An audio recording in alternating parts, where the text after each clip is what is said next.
All right, 5-minute countdown is begun, and audio is hot to the stream, so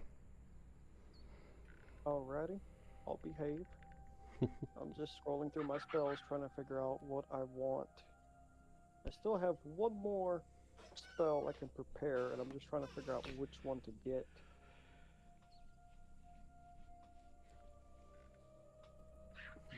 revivify. Oh no, I got that one. That one's actually always prepared for me. What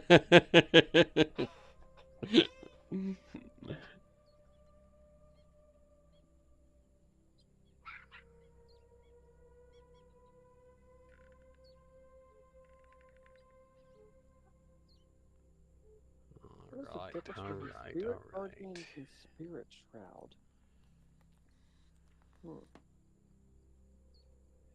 Any attack you make does 1d8. Makes the creature within 10 feet. Okay. Spirit Shroud's not going to be useful for this.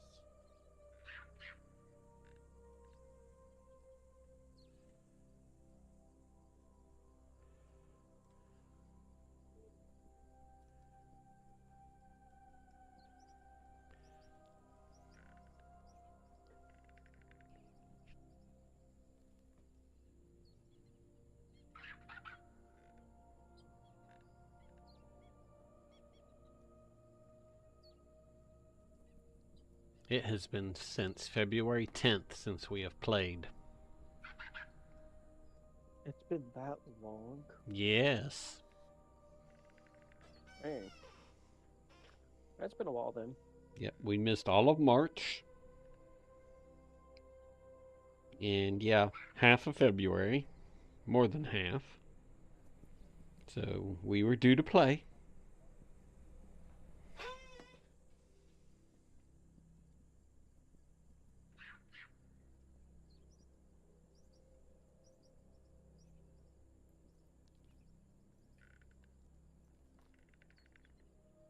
Why are my tags jacked up?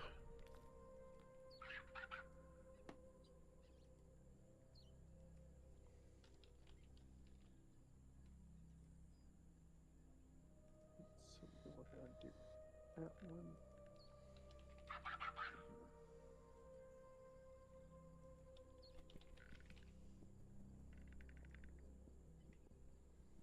Hmm.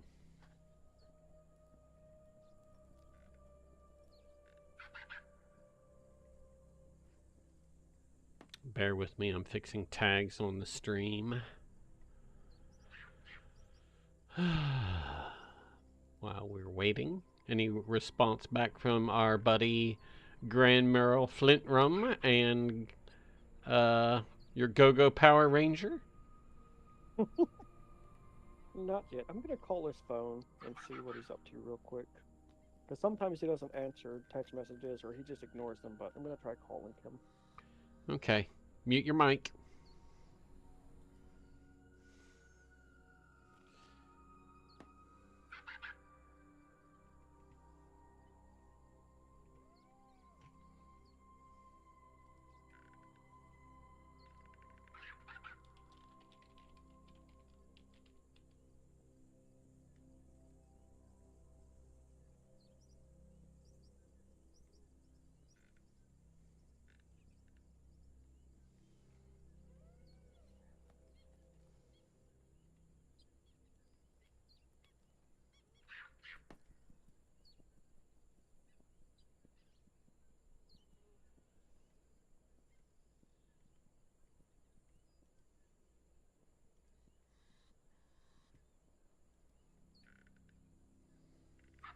All right, well, I've got about 30 seconds till I have to at least start the introductory stuff, so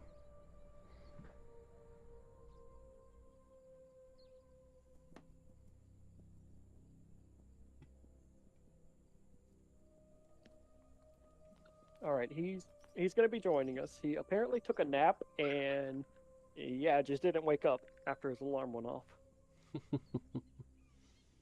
Cause like he sounded tired on the phone. I was like, "You okay, man?" He's like, "Yeah." I'm like, "Oh, what?" it's time for D&D, bro. He's like, oh, what time is it? I got like 5 minutes. I'm like, no, man, it's right now. He's like, all right, well, let me get dressed and ready. All right. I'm going to start the opening spiel while we're waiting for him. Alrighty. Since we are actually live on stream at this point. Let me share something with y'all while I start the yap. There we go. Pretty. Yes. Large and intimidating.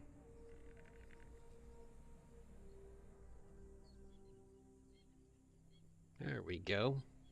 I'm going to zoom it out on my end for the stream.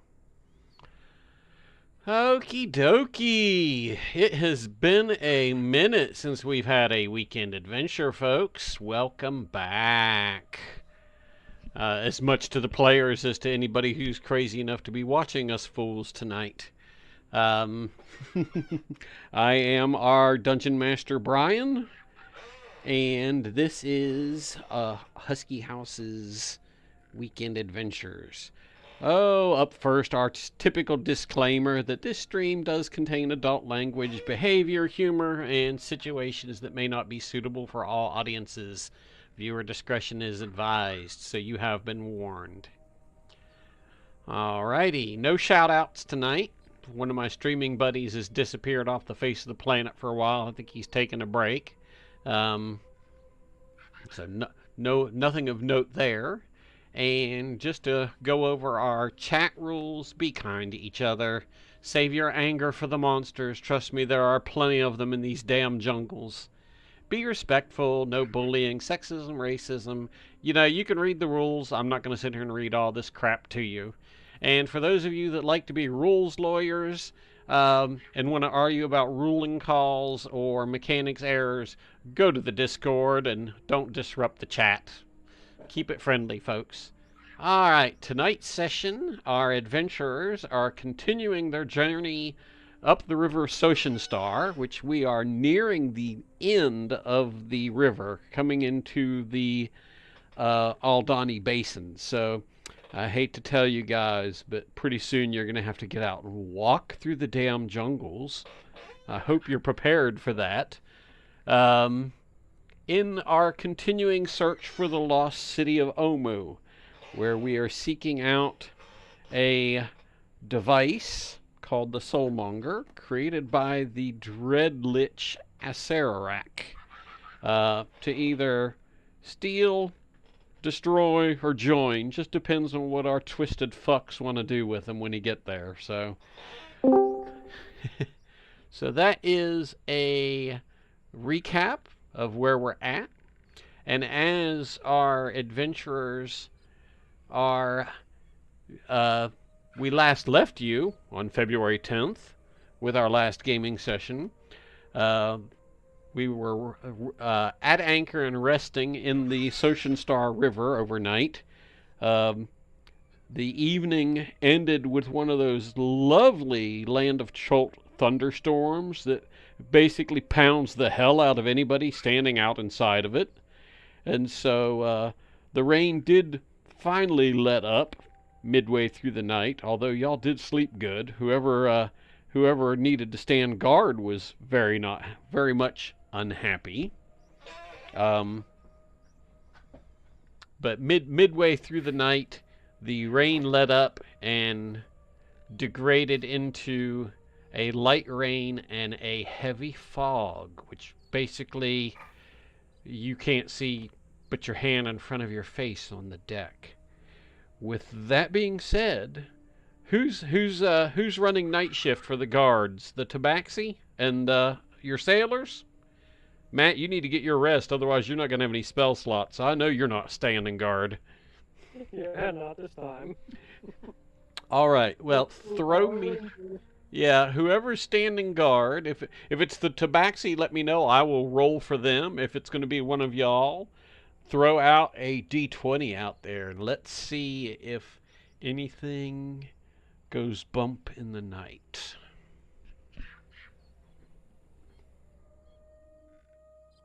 I'm going to take silence, meaning that the kitty cat's got to stay up all night and play on the deck. Yeah, we'll go with them tonight. Okay.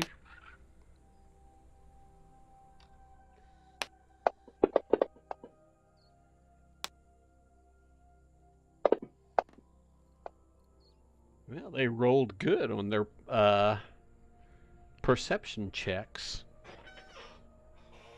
Okay, so the night appears to be uneventful. And the dawn of the next day, the fog begins to burn off. And as you come up on deck, you're kind of shocked by what you see. Because there on the deck, laid out across the deck, if I can get it to open, come on, open. Did it share with you? Share.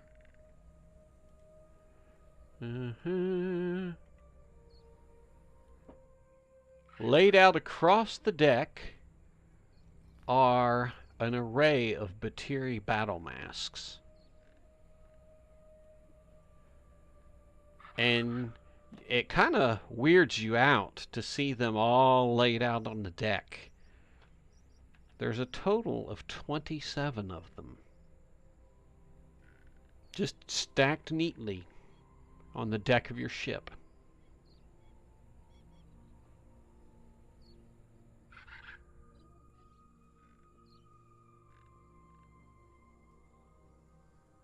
Did everybody go back to bed on me?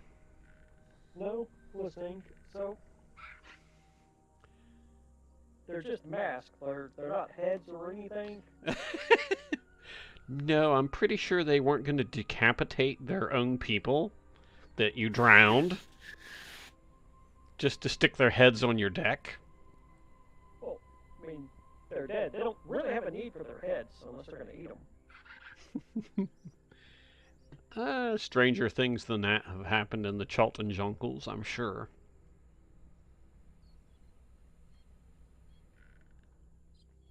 Sorry, I was bumping up Rudy's character because I know last time we leveled up and I was like, oh, I have his character sheet. I haven't leveled him up. I'll probably do that to see if he gets anything neat. So this was just kind of an eerie wake-up call after the storm last night. Apparently, I don't know, are we picking up some mic distortion somewhere? Let me go back to Discord and see what I see. What does it sound like? Like somebody's ripping paper.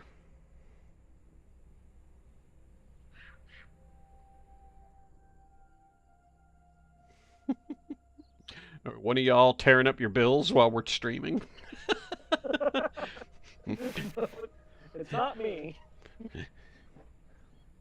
And Aaron government. I'll show them. I think the distortion is coming from Alec. That reminds me, I gotta bump up. Okay. So, the Tabaxi are showing great interest in all the different masks. And just for entertainment value, they've begun hanging them along the port and starboard railings of the ship. Kind of like you used to see the old Viking longboats with the shields mounted to the side. Completely reasonable cat thing to do, I guess. So now you've got these Batiri masks hanging from the port and starboard railings of your ship.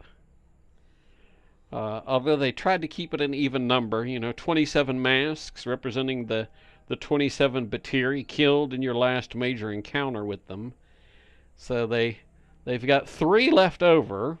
So they hung 2 off the aft railing and stuck 1 up on the figurehead at the prow of the ship. Nice. We're just gonna pump them. I like it. Well, we're still in the water. We're still safe. Well, River of Mist explains that what you're seeing is a sign from the Batiri that they respect us and that they will no longer trouble us. to have killed this many of their warriors in a single conflict shows a level of skill that they cannot match, and so they did this as a gesture of respect and as a warning to other tribes that we may encounter on our journeys that we are not to be trifled with. So what I'm hearing is, take them off so we can continue bamboozling them. This would not be an honorable thing to do.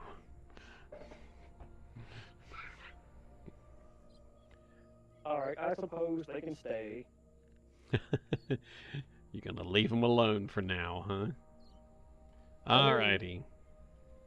Question, is it more of a disrespect thing or an honorable thing? Because if it's disrespect, okay, yeah, I won't do it. But if it's just dishonorable, yeah, let's put them bad boys back in the river. Yeah, no, it would be disrespectful to their clan. Okay, then yeah, don't leave them. Because, I mean, obviously they snuck on board in the middle of the night to do this. In the middle of either the rain or the fog. If they wanted to, they probably could have crept around and slit people's throats. And considering you're not going to sleep in your armor, it would not have been nearly as much fun of a fight as it normally would have been. So I would let it go if I were you. But hey, you do you, boo-boo. I mean, what was the Braun saying from Game of Thrones when they first introduced it? It's like, honors for dead people and losers. Like, that guy just threw down this hole. And if it's disrespectful, yeah, no, I'm not going to do that. Dishonorable, yeah, I don't care about that. I don't even know what that word even means anyway, so it doesn't affect me. Lord have mercy. That's usually what my god is telling me sometimes. If nothing else, these masks might be valuable to a collector later on. One of the Tabaxi mentions River's like, there may be a collector for these. Nah, I want to come out here sometime later, and I want to keep these masks around. I'll think of some use for them. All right. So as y'all are still traveling Star, the river is beginning to narrow, but it's also beginning to become more of like a canyon river, where you've got the steep cliff sides beginning to rise up. This started out gradually and has grown now to the point where you've got canyons. You've got basically some river plateaus and then canyon walls rising up a little bit further from the river basin, the river plateaus. And so you're coming into a point where as you're making the journey, you see to the left this canyon rising up higher and higher, and eventually you see, let me go find the other map. Let me find it from below here.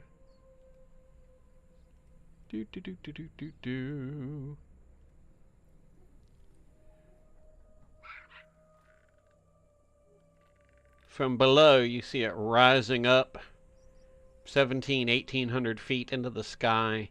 But it's interesting, and that there are steps going up.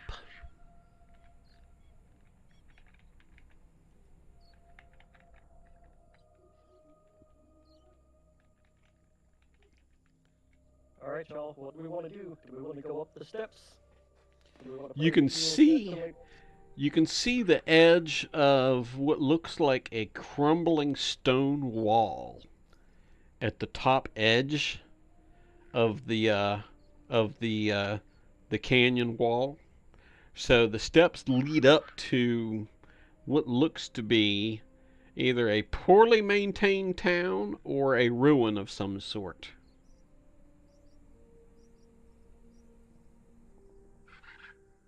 Wait a minute. Where's my notes? I had notes on something about this. Well, not this, but something else. Trying to remember. The soulmonger thing's in the desert, right? Like it's in that lost city or whatever.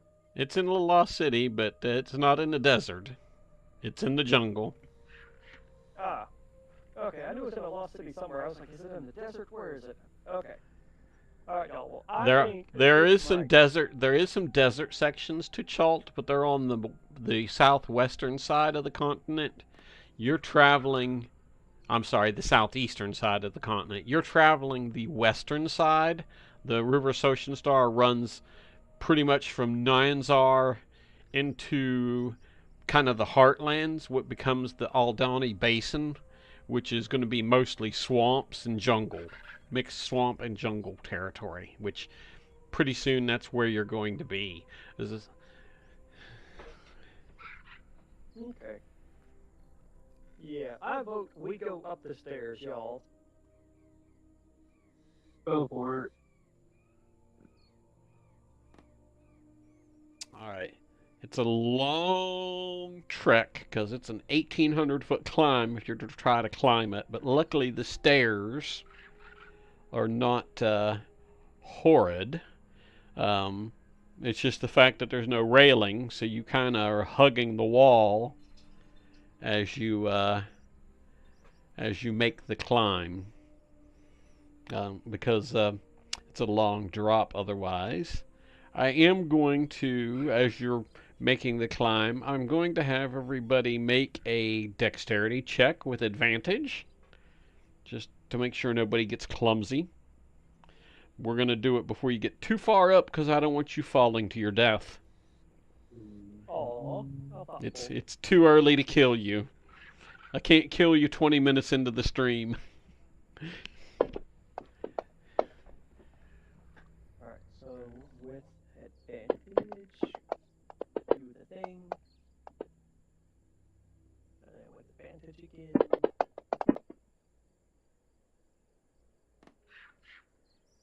Ah! Well, Granny Flint and I are not too good, I guess. I didn't see, what's weird is I didn't see the double dice rolls for y'all indicating you rolled it with advantage. Did you click the advantage button when you dropped the d20? Yeah, except for Granny Flint over there, I don't see the advantage tag on theirs. I see it for everyone else. Yeah, I see it on yours. Okay. Dropped 4. Why is it showing me your dropped dice, Matthew? It's not showing me the dice it kept. Did you roll 2 4s? I rolled with advantage and I saw 2 4s pop up, and I was like, well, now that's that's the best I get apparently. Okay. Jude, do me a favor. Roll a just a dexterity check to keep your friends from falling off the ledge, please. You gonna grab somebody? Okay. Well, Jude grabs you, Ferb, and keeps you from falling over the edge. And I guess have Ice roll a dexterity check too to grab Graham Merle to keep Graham Merle from plunging to his death too. Okay. I mean, it's not a far fall because you're only a third up the wall, but still, I don't want to be rolling that many damage dice for somebody falling off the ledge. Y'all are no fun. Your dice are uncooperative. I think Okay. my God would love me enough to let me live. One could hope. All right, as you approach the top, you know it's a bit of a tedious climb because, like I said, you're wall hugging. Let's see. As you approach the top, let me get this. Oops, I need to move it.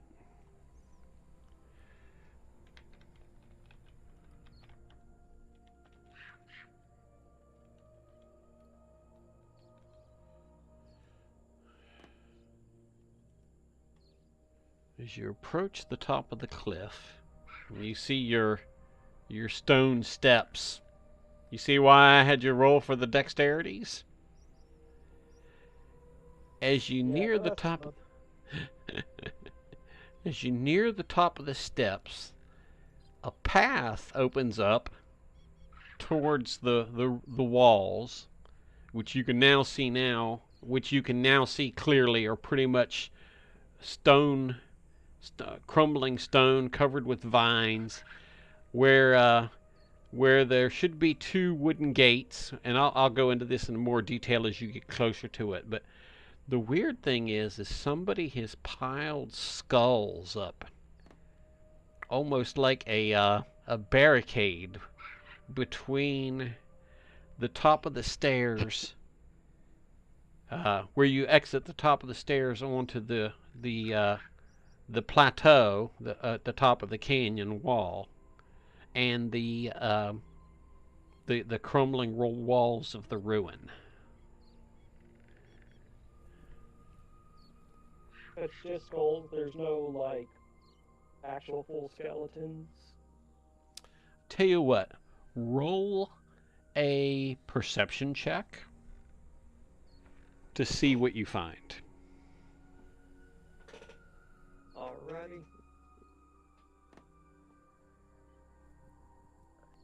know it's here somewhere. Oh, thank goodness.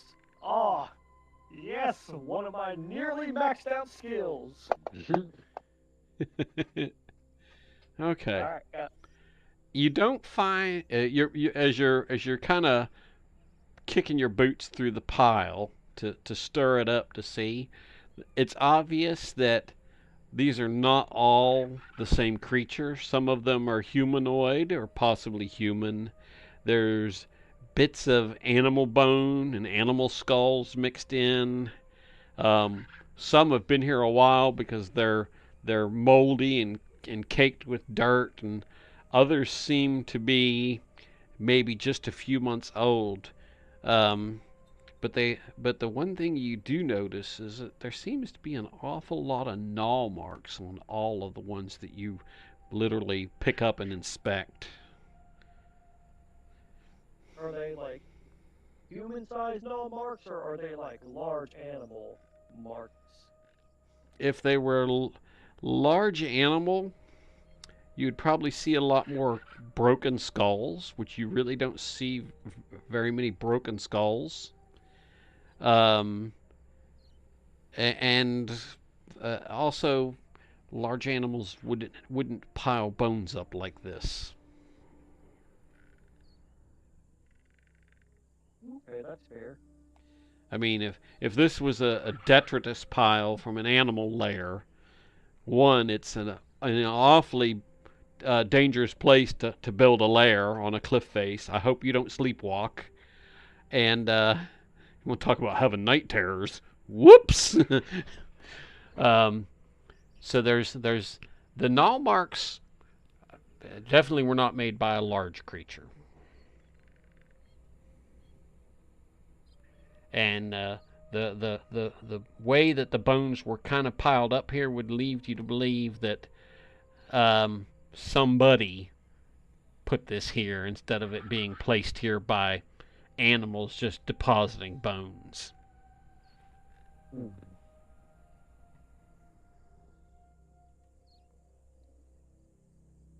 Okay. So what I'm hearing is there's a possibility for new friends to be made along the way. Matthew and his new friends. We got that bird friend. That bird friend? The axe beak? Yeah, that's still in the ship that I'm sure the sailors are having a fun time with. I hope you're feeding the damn thing, because you don't want to be around if it gets hungry and angry. A.K.A. hangry. I'm pretty sure we fed it some Batari last time we were around. Oh my god. Yeah. I'm going to get it used to its future diet. I mean, we're out here in the jungles. It needs to know that that's where food comes from. I'm going to associate it, like, I'm going to Pavlov it to where it sees those things. It's going to be like, heck yeah, dinner time. Where I am looking for, give me a second, I'm looking for an image that I don't see.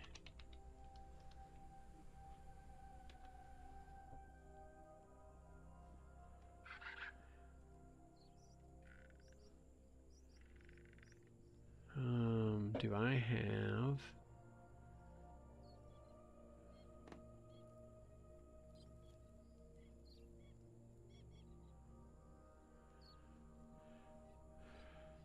So, I'm going to share a map with y'all in just a second, but I'm going to put y'all on the map first, just so that we can get some lighting.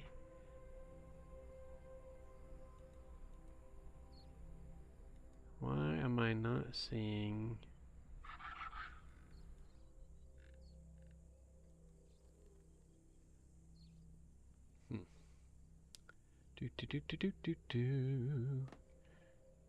So as you clear the bone pile and approach the edge of the ruins,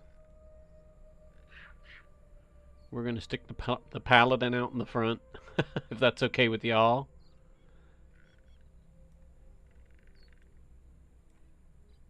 Okay, there we go. Now let me share this with y'all because the lighting effect is working. Well, that's weird. The lighting is showing on mine, but it's not showing on yours. Once again, I am disappointed by software not acting right.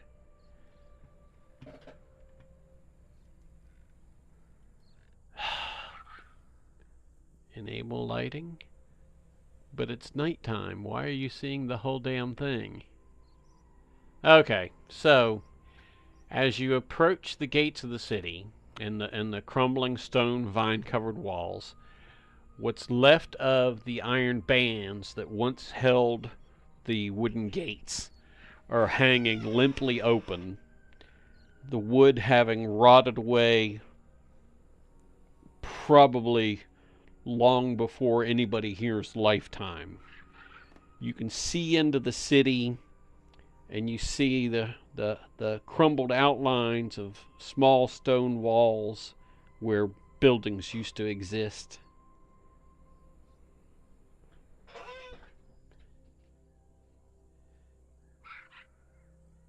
And so, just to orient you all, you are on the eastern side at the top of the map of the ruins of what one of the Tabaxis River of Mist seems to think is the lost city of Mbala. Is said to be somewhere in the jungles in this area. You can see a stone statue lying probably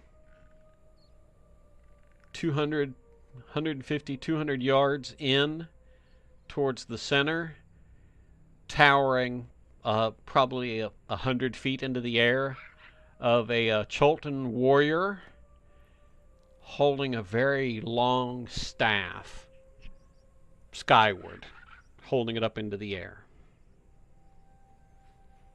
Beyond that, if you want to get a little more detail, you'll have to move in a little further. Actually, let me read the formal description here to you. Give me just a second. Where is...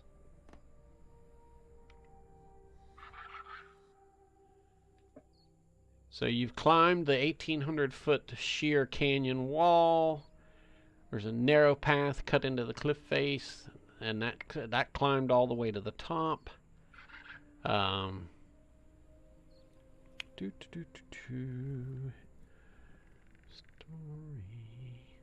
Mbala. Let me go all.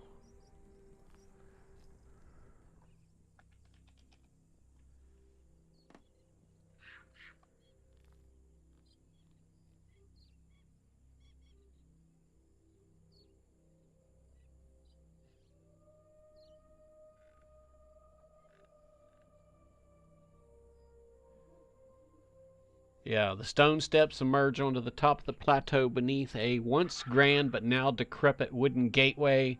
The gates that sealed this entrance are rotted away. Only the rusted iron hinges and reinforcing bands remain.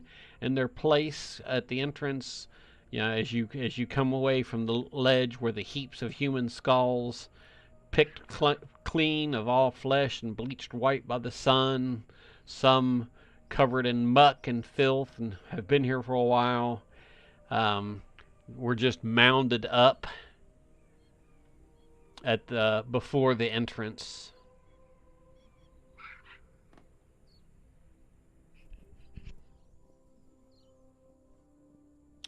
To either side of the limp hanging gates, and you can see some skulls piled up along the buttress there of what was once a tower, a roofed tower that you could see, from the ground. You can see that the roof had collapsed onto the towers on either side, and the building itself is just a shell looking in through the the window slits that face the bailey where you would enter the ruins.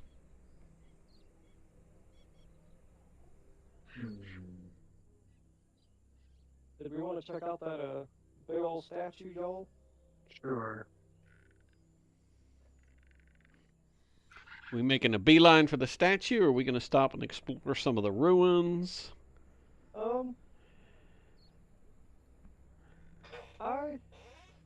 This is just me, y'all, but I think if we want to go check out that statue, we should probably kind of move in here slowly, kind of take a peek in each of the ruins nearby to make sure that there's not anything in them. And just to be careful. That way we don't get to the statue and we're looking at it and then all of a sudden we're surrounded by a bunch of new friends that may not want to be friends with us. Okay. What do you think, Alec? Do you think that's a good idea?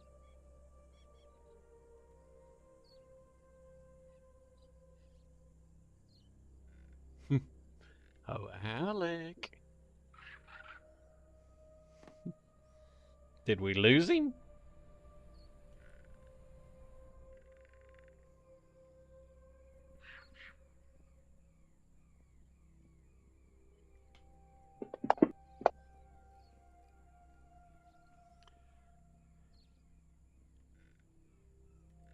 So as you begin coming through, something.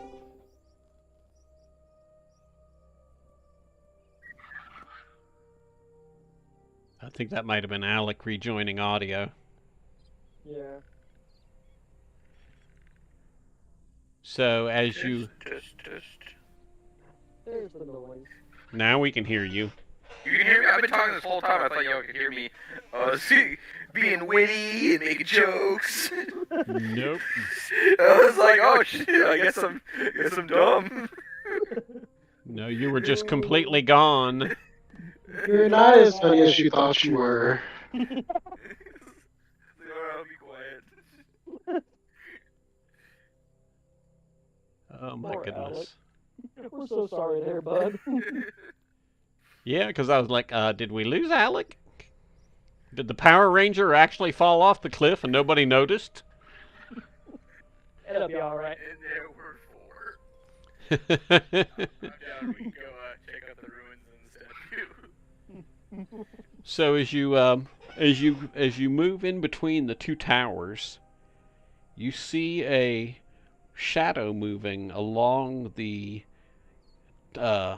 rooftop to the left, the collapsed roof. Something came up out of the ruin and stopped it on the ledge and is peering down at you. It looks like a monkey, but it's got wings. Can I make a perception check on it to see if I can identify it? You certainly can. Good job, perception.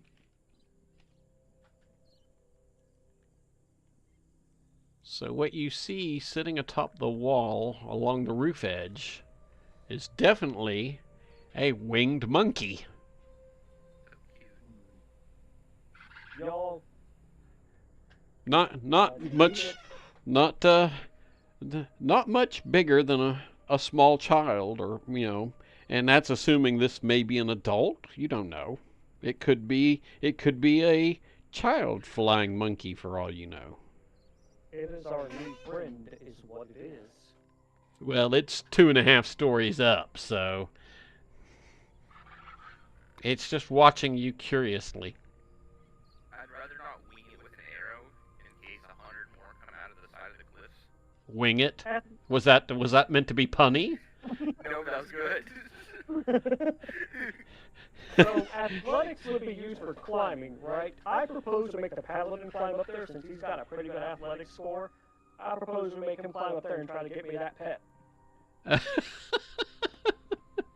Why don't you just try to go into the tower and see if you can go up the stairs? Nope, Spider-Maning!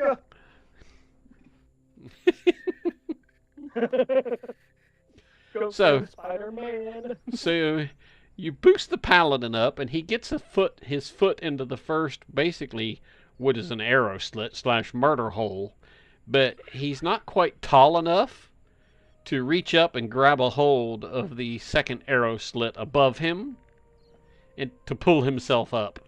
Not to mention he's doing this while he's wearing armor.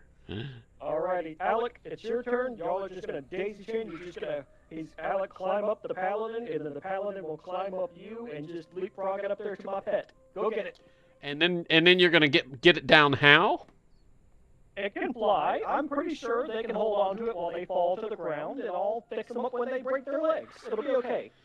So all the noise of the creaking armor, the creature decides it's had enough of watching y'all, and it leaps off the roof and glides over the other's tower. It couldn't clear the tower, but it could basically wing around it and then glide over the far wall to the north, and it disappears into the woods. Well, It's so loud. right? We should have cast silence on him. That way he can go up there quietly. Like it couldn't see you in broad daylight. You know what? You're right. I won't make that mistake. Next time, I'm gonna blind it and then send Rudy after it. You have that flashbang spell. No. I actually got a spell that can make you go blind and deaf. So I'll just blind it and deafen it, and then I'll hold person on it to basically make it blind, deaf, and can't move, and then we'll get it as a pet. So, do you want to move your tokens into the center area? You want me to do it? Let's give this a whirl. You should be able to just drag and drop, I think, if it'll let you. By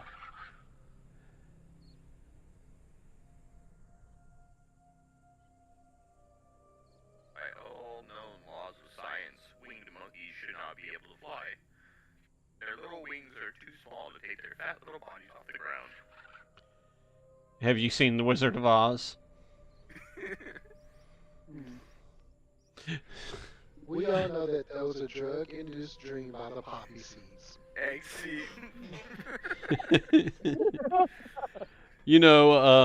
I was watching the D&D Lego stream today, and they encountered myconids. And the myconids, of course, as y'all remember, because y'all have encountered them, are large walking fungi, mushrooms. But they communicate telepathically by basically breathing out their spores, exhaling spores, and then you inhale the spores. So technically, you're on a freaking psychedelic mushroom trip when you're talking to the myconids. Nice. Huh. The more you know. So if we breed them with psychedelic mushrooms and they release the spores, can we trip even harder when we talk to them? Oh, y'all making a beeline for the statue, I see? Yeah, trying to. I tried to do a little drag thing. I was like, you know what, we're gonna give this a whirl and see what happens. So I got my meat shield. I'm right-clicking and accepting the move. Notice it animates your little dude moving across the map. Oh, that's so cool. And I think Jude had to step away for a minute, so I'll just drag him up here and drop him. Yeah, I said you can move me. Oh, okay. I saw it. So, Gran and Felonius are bringing up the rear, leaving the rest of y'all to just charge into the village. Don't worry. Jude with me. I'll protect him. Somehow, I'm not sure that inspires a whole lot of confidence. I'm a strong, independent cleric who don't need no frontliners.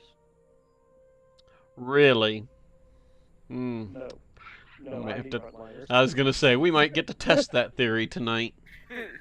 I mean, if I'm near the feel like water, if I'm near the water, I don't need no Deadly frontliners. is a mix of skeleton and pike.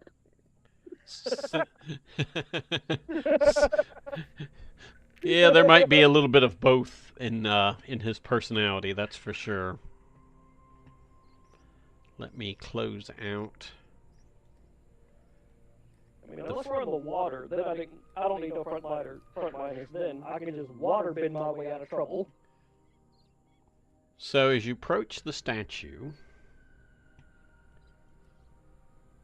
those of you who are bringing up the front here. Ah,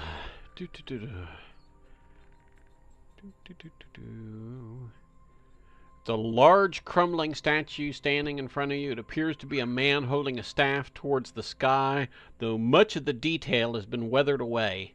An empty bowl sits beneath the statue, and there are words inscribed at the base. It's a peace pipe.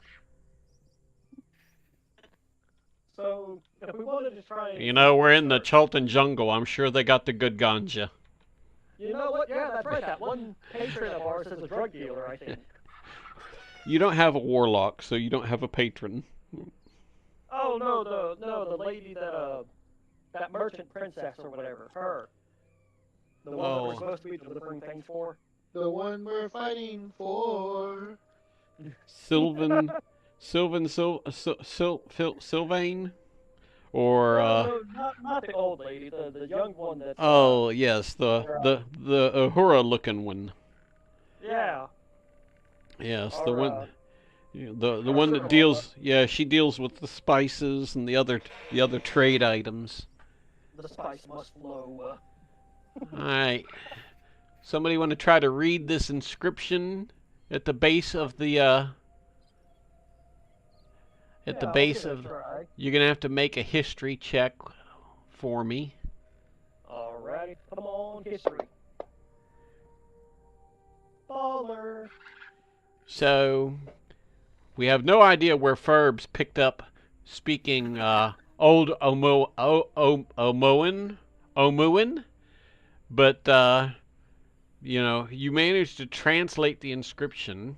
It reads, "Whose mother is a cloud, whose father is the sky, whose child is a band of colors, whose enemy is dry." I guess the still not getting any album is quite prevalent there. A rainbow. It's talking about a rainbow. Right? You know, I'm just assuming rainbow. Mother, cloud, sky, dad, thing, color, child, enemy, dry. Yep, rainbow. Gotta be a rainbow. Whose mother is a cloud, whose father is the sky, whose child is a band of colors, whose enemy is dry. Matthew Greywater.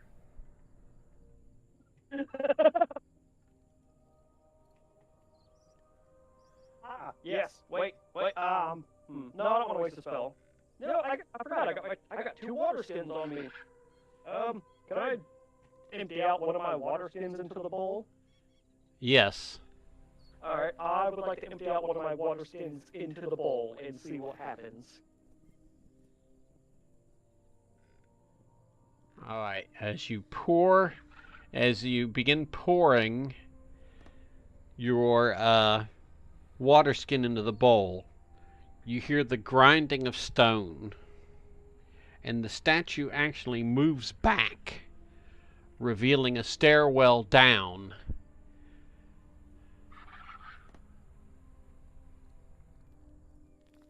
Yeah, big brain time. All right, where's the Power Ranger? Oh, wait. Where's the Power Ranger? Jesus. Move closer to you. Actually, No, do you think we should probably check out the ruins to make sure that there's no baddies up here and we don't just get trapped behind some other baddies down there?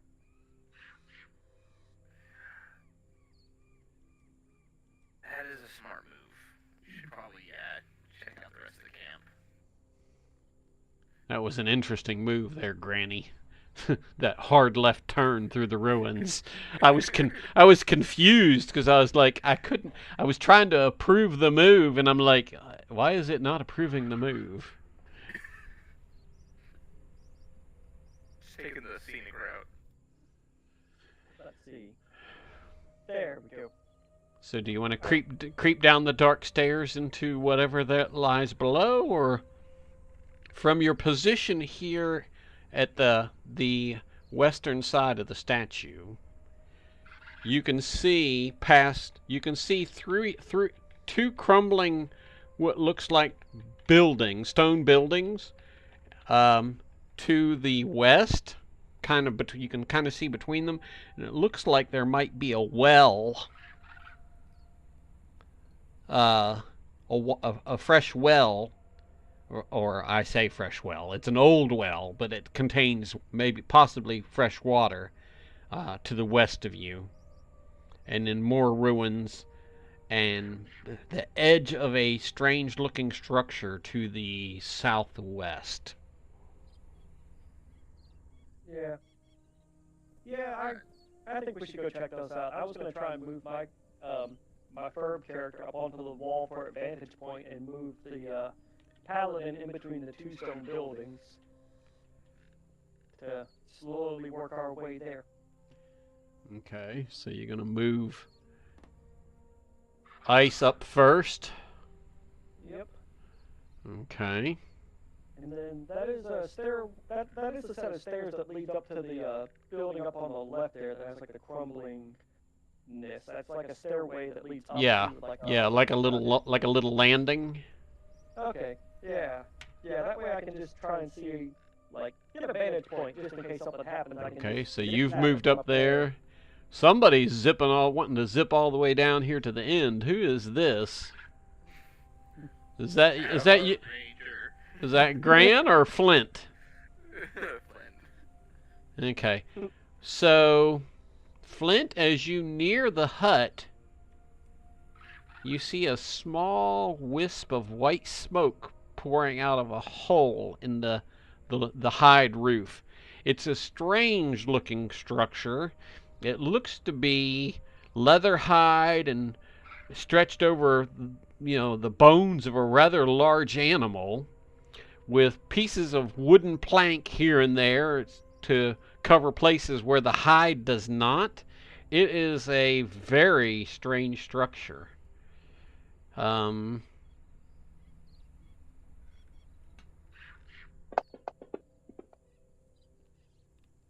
you hear somebody humming inside.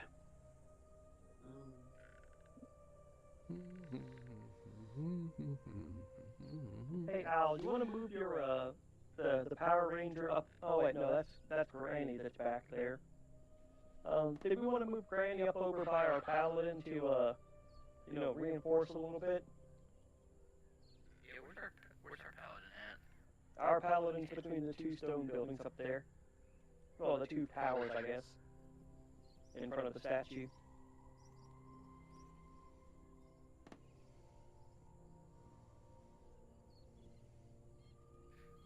I'm not gonna assume they're dangerous. I'm gonna go knock on their door. Go knock that's a fair assumption. Come and knock on my door. Jude, are you hanging back while these guys go running all over the place?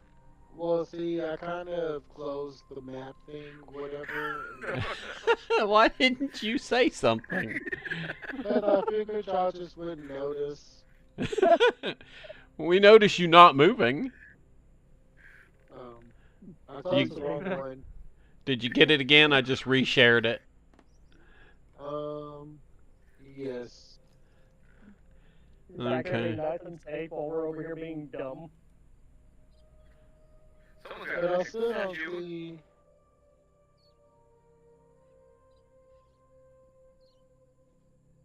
You know, I and I don't guess, yeah. see one. Oh, You don't see your token? Your token is to the left of the statue. I'm trying to move this thing, You're right there. but how can I? drag 'em, Use like, the arrow keys. You can use it to scroll up and down. Ah, And now, there you go. Nice thing is I can pop into the room next door to help out with that. All right. Yeah. Wait a minute. Who all moving here? oh, since Granny Flint moved up, I was gonna move our paladin and me up a bit closer to go kind of help out a little bit. Jude gonna come up behind Alec. Alec, you're going to go knock on the door of the hut? Or assuming you Should I can knock find a quietly, door? or should I ding dong ditch him? Ding dong ditch 'em. You It's goobers. not even a question. Ding dong ditch 'em. Ooh, wait. Jude could do it because he's got really good sneak. He could go up there, ding dong ditch, and they would never even know. Lord have mercy. You know, actually, I'm gonna let Jude. Yeah, Jude's sneaky. I'm gonna chill out over I here. don't want to Jude do knock on dong the- ditch. I don't want to knock on the door. All right, I'm fine. not the stupid one. All right, I will come ding dong ditch.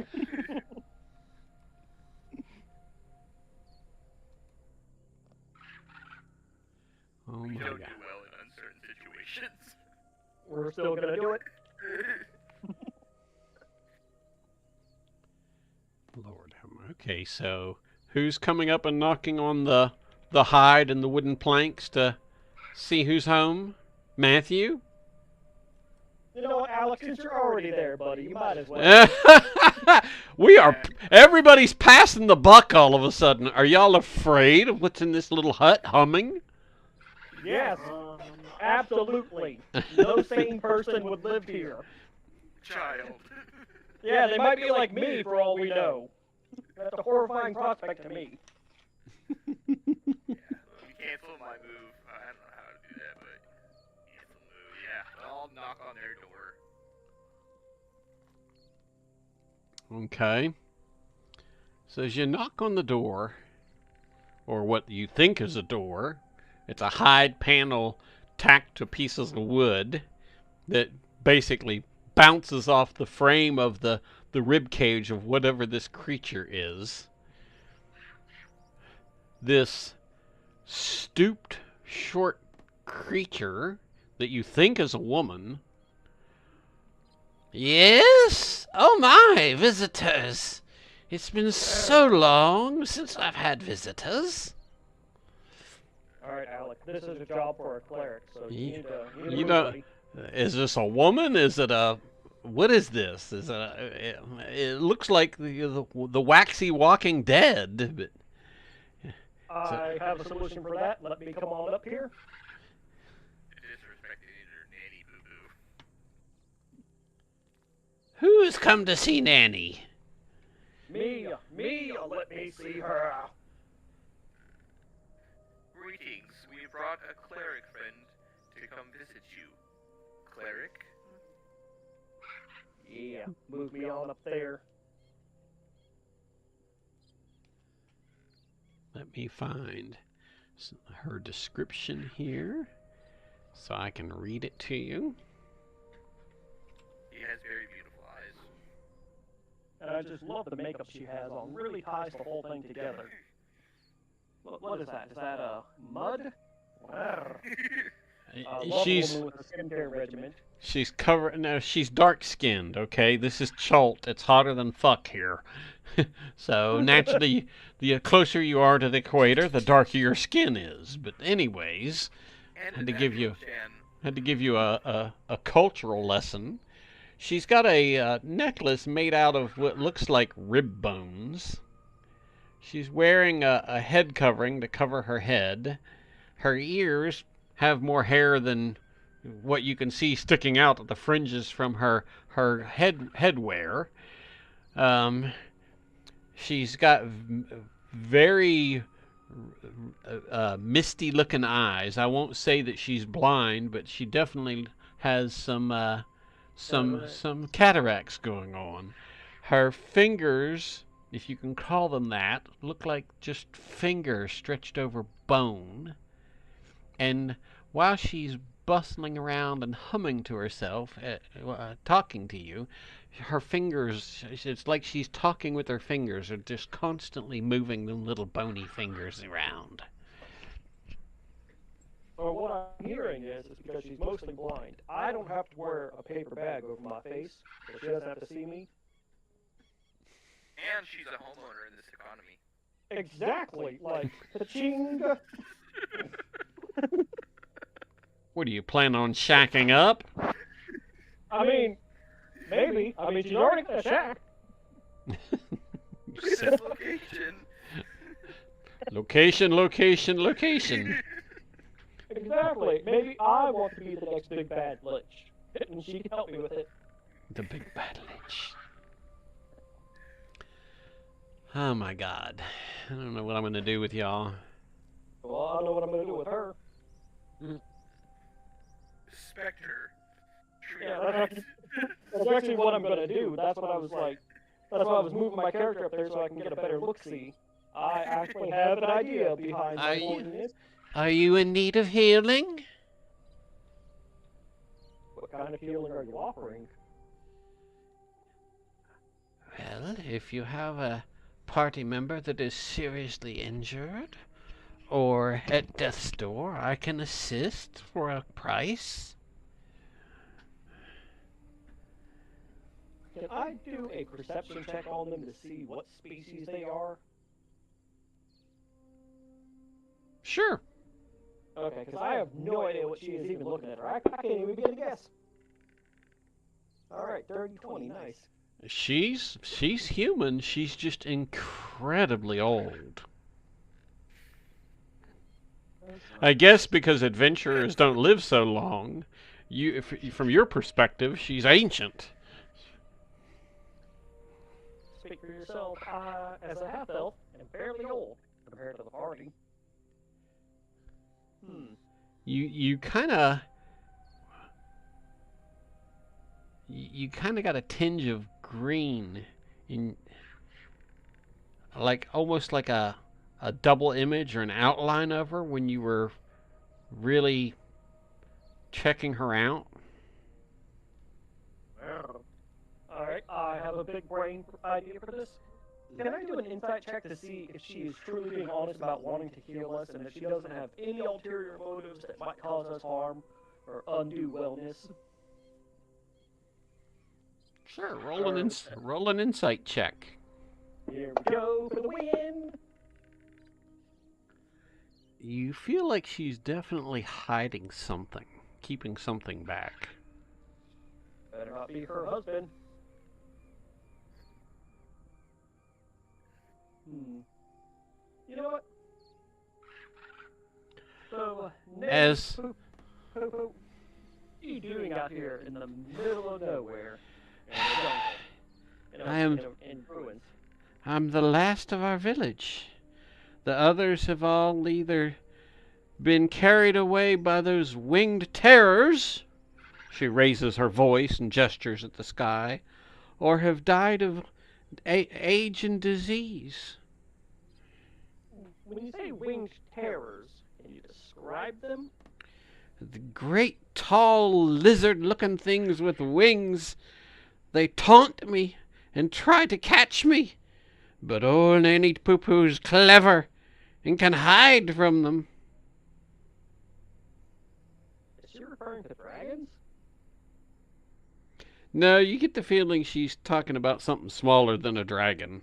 I mean, a dragon would just pick up her damn hovel, for lack of a better description, and just chuck her and everything in it over the damn cliff face if she so much as irritated it. If you help get rid of them, I can offer you a reward. What you got to reward? Well, I have some potions, and I have some gems, but they nest on the cliff face, further to the north. Damned winged devils! North. That would be left side of the map. Yes, further up the river, the direction you were traveling originally. Oh, okay, so they're not here at this place then? No, she said they nest on the cliff face, so they would be probably somewhere along the canyon walls, a little bit further north of the ruins of Mbala. Okay. So, Manny, what's the name of this village here, or what was the name of it? This was once the town of Mbala. And how long have you lived here for? It's been so long I don't remember. I can remember when this village was full of people and children running everywhere. Chubby little children. But running everywhere. But between the terrors of the jungle and the winged demons, it has slowly died off, and Nanny is all that remains.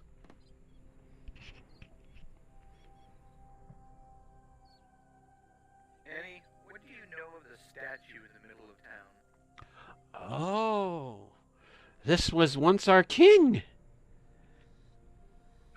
It was King Imbalua. He was a great ruler, but very proud. Unfortunately, one of the winged demons got him and gutted him right where the statue stands. So, we came across an inscription on the statue, but we couldn't quite read it. Do you know what it says? Oh, yes. I've lived here long enough that I've read it almost every day of my life. Whose mother is a cloud, whose father is the sky, whose child is a band of colors, whose enemy is dry. Do you know what it refers to? Water or a rainbow, maybe? Rain. Rain is birthed from the cloud. Its father is the sky. It creates the rainbow. And when it is not raining, it is dry.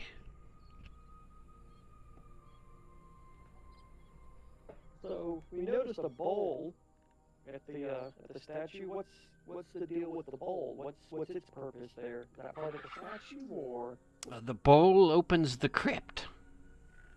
But there is nothing good in the crypt. Only danger and death.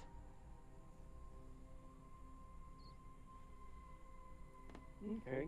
Do you know what is down in the crypt that's so dangerous and full of death? No. I will not go there. Okay. And you'd be foolish to try. Has anyone been down to the crypt lately? You're the first visitors I've had in years. If anybody's went in there, I wouldn't know of it. Because they would have had to have snuck in when I was otherwise busy.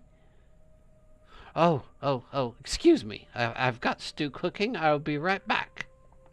So she ducks into the hut, and you hear some rummaging around. You hear the clang of metal utensils on a pot, and then she comes back out. As she comes out, there's another loud clatter in the hut, and a winged monkey, looking like it's soaking wet, busts out of a hole in the leather roof and chatters and chatters at her angrily, and then leaps into the air, into the woods. Damn it! That was my dinner! Perfect. Stupid monkeys. It's going to be vegetable soup tonight, I guess.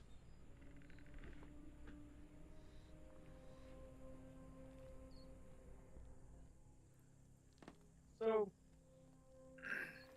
you mentioned there was like a phase shift on about her, like whenever I was doing my perception check on her. It's not so much a phase shift, but just like a hint of green, almost like an after image. Can I make another perception check on her? You gonna give her the once over for the second time? I mean, if you see a really good looking person in public, you don't look twice. Is that what you're telling me? Oh, you find her attractive. I am pretty depraved, so it's gonna let that be. Oh, that was actually worse than before. You don't pick up anything different from what you perceived last time.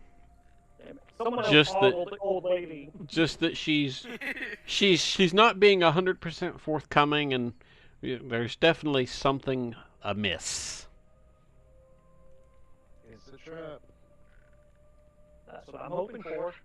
Justifiable homicide. It was self-defense. Matthew Bryan, you're such a murder hobo. Hey, I know when to murder hobo, and sometimes I want to kill little old ladies who look like some. I don't know what, honestly. She kind of looks like a Deadpool wearing a costume, but without his suit.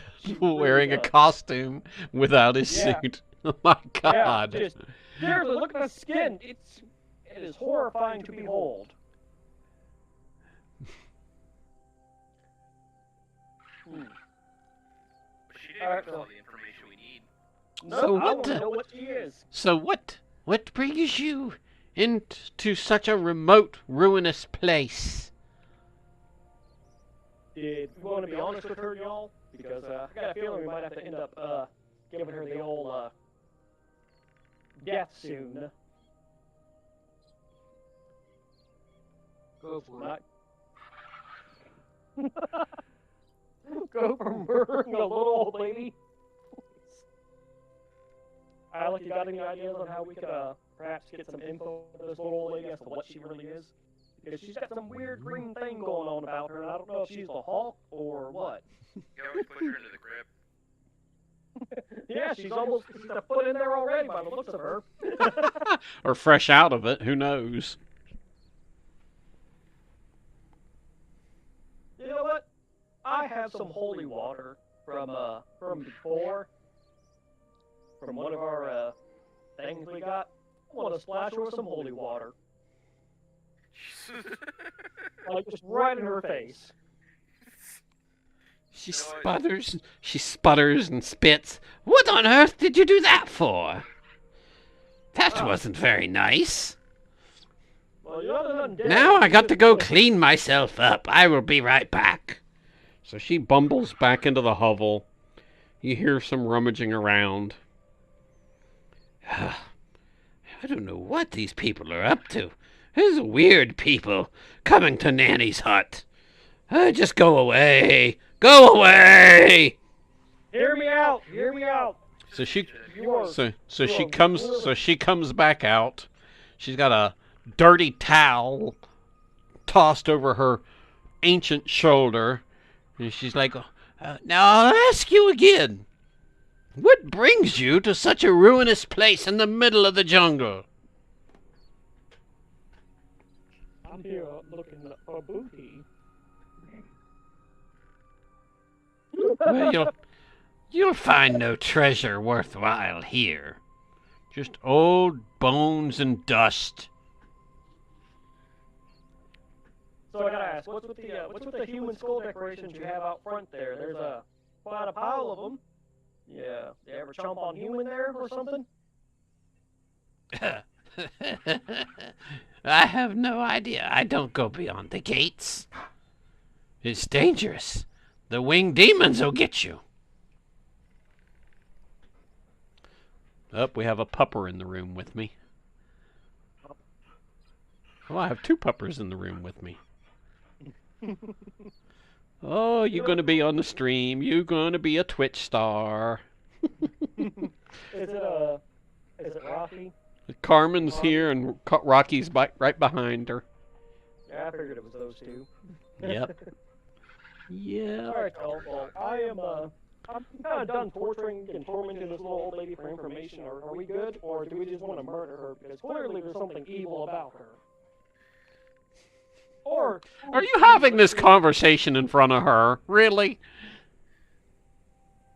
Okay, guys, you know I what? think we should leave this little old lady alone. Should make a small donation for you throwing water in her face. And go check out the crypt. Well, she was pretty gross looking, so the fresh bath was a donation. Yeah, it'd be- God. It's not the 70s anymore, Grandma. Oh, my Lord. You know what? Actually, I have soap. I have a bunch of soap. I got like a couple of pounds of it. I'm going to give her a bar of soap. We're gonna hold her down and scrub her. Get ready for your sponge bath, Grandma! You are sick, sick, sick. Well, I got that blindness spell. I'll just cast it on myself so I don't gotta look at her. Oh, you're so wrong. It's better than a paper bag. You're gonna be the one-eyed comic. You're gonna poke a hole in the paper bag so you can see out. Nope, I'm just gonna blind myself and hope for the best.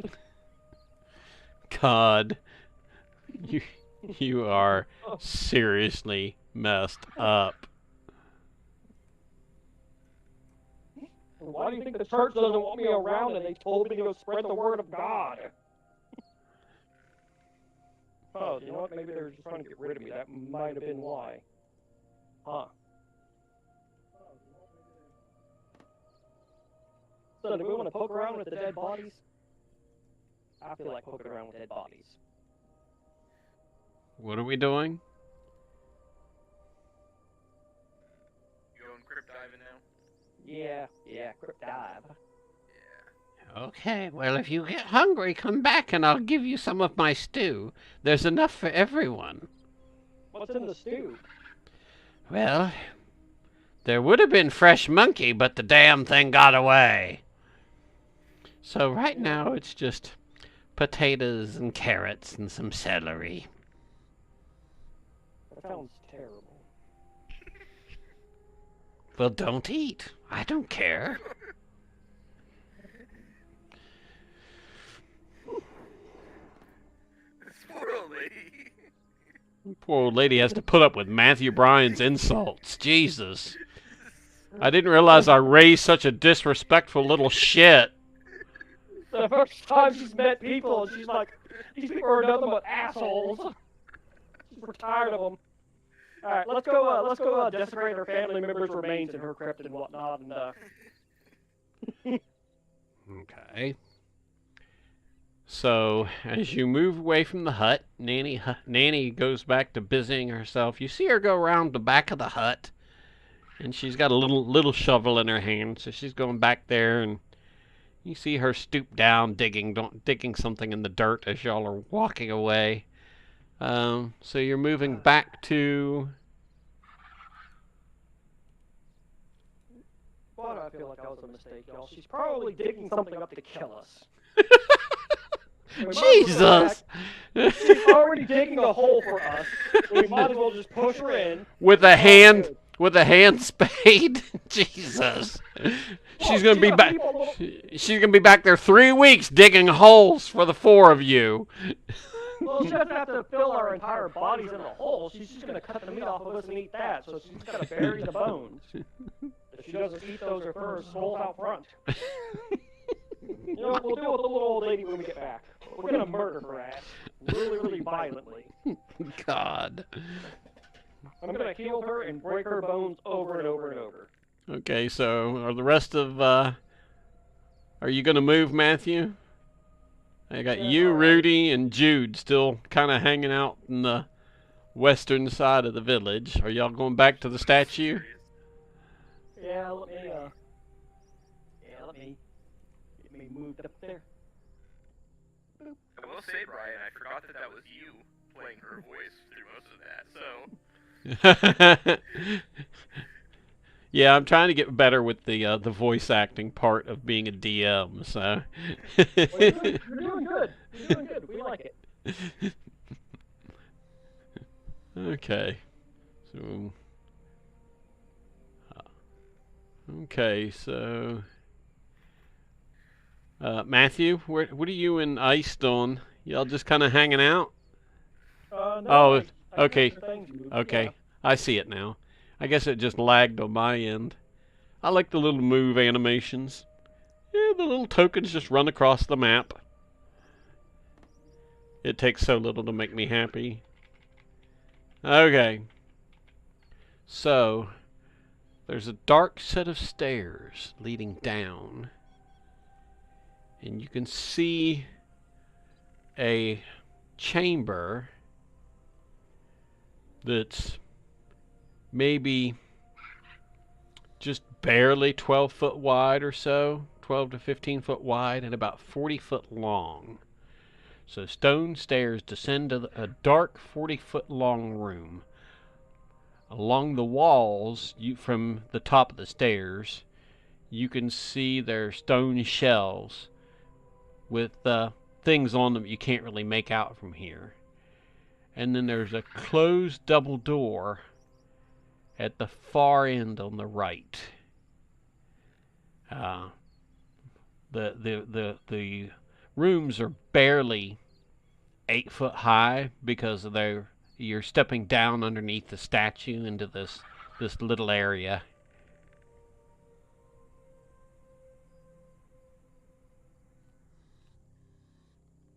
So sorry, I don't have a map for this. Sorry. No, it's okay. Who do we So- want to send in first? I'm thinking a paladin. I mean, he's already halfway dead anyway. Let me see if I can get a map together real quick. Give me just a second. Alrighty. I'm going to... the paladin in Grand Roll because he loves being underground. Because he's a little mole person. I don't think they like being called mole person. He'll be alright. I'm a mole man. Oh, my bad. Oh, this is being stupid. Hang on. There we go. Now I can do this. Let's do...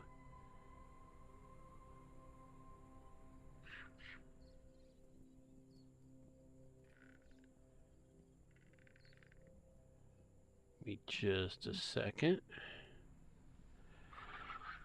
And let me save this.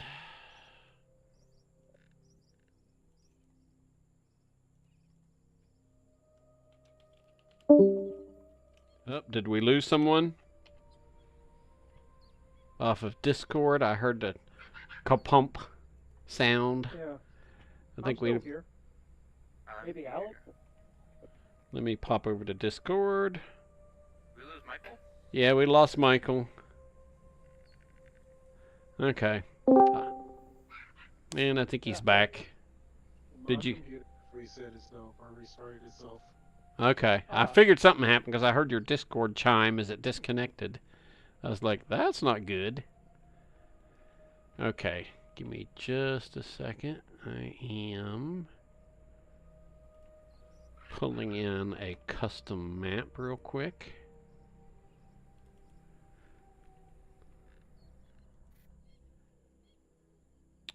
Shit. It didn't import. Hang on.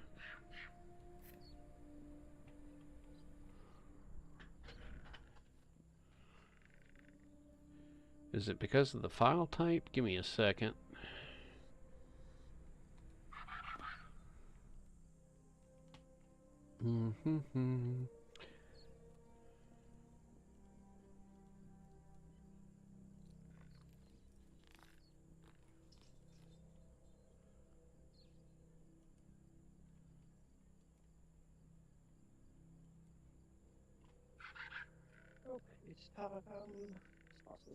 Oh, there was a filter applied. That's why I'm not seeing it.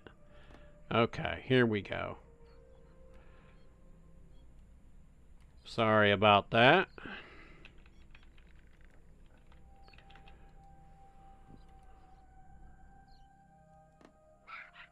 There, now you should have a diagram of the stairs down and the room.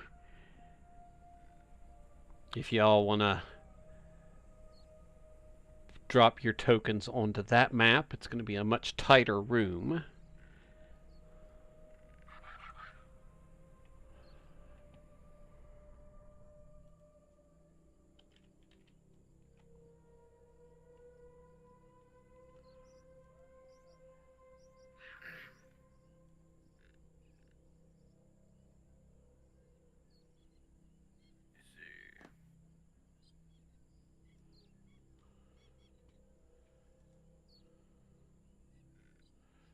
see. Do do do do do do do. Oh, that's cool.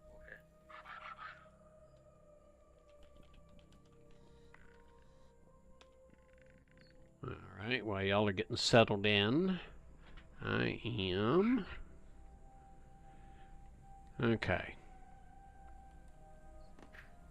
I see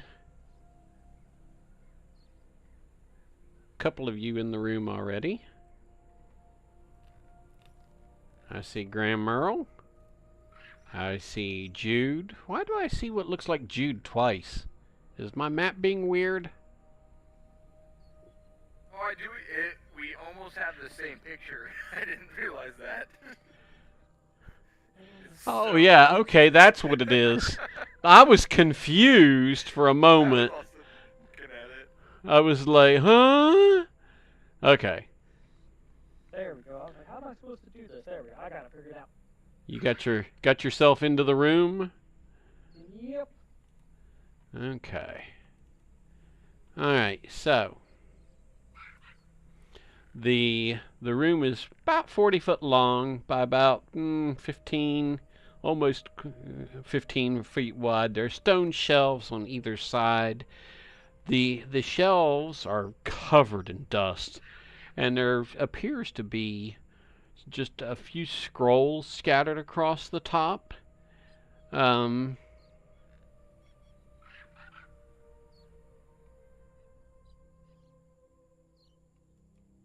What would you like to do? When you say Obviously, we have to scrolls, take all their scrolls. yeah, I was about to say, what kind of scrolls are they? Pick one up and investigate? Yeah. Who's got the highest investigation? Let me take a peek at my stuff here real quick. I think investigation is intelligence, and I know my intelligence is... Probably going to need to roll like a history check in order to read it, because it looks like it's written in the same scripty language as the inscription at the base of the statue above. Let's see. Investigation, no bonus to that. Got +1 for... Yeah, the highest for investigation I got is for a +1. But y'all, I do have a history of +4, so if y'all investigate them, I can kind of do a history check on them. Yeah, all my investigations are just +1 as well. Okay, Michael, what do you have for your investigation?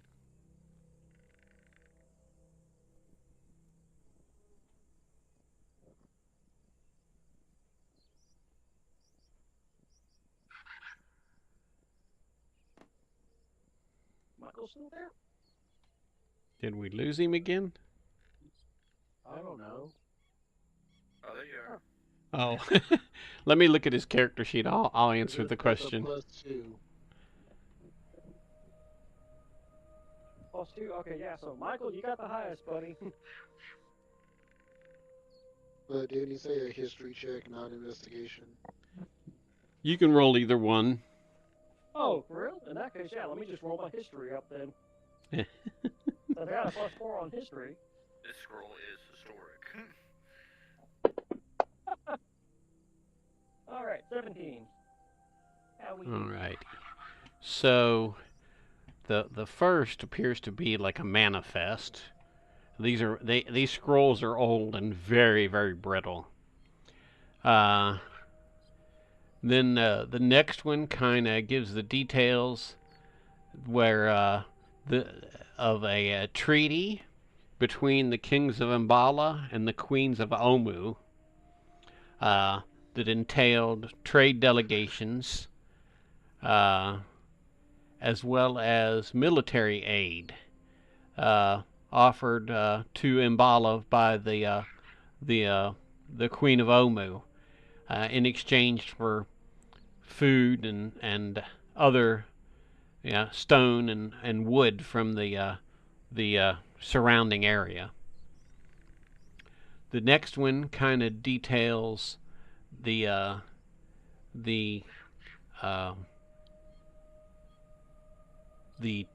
what they call the Terra folk, being a major problem once the military aid and slave trade from Omu ceased. They're not sure what happened, but one day suddenly just nothing came from Omu, and anything or anybody that went to Omu never returned. So the city of Mbala was left to fend for itself. And roll an insight check for me, please. Alrighty, sure thing. Let's see. Oh, +9. Sweet. Oh yeah. So you come away with the distinct impression, based on, what you're reading, that that this is probably what began the decline of the city of Mbala, is when they were left to fend for themselves without any help from the outside, and dealing with the threats from the surrounding jungle, as well as what the scroll calls the Terra folk. Oh, people.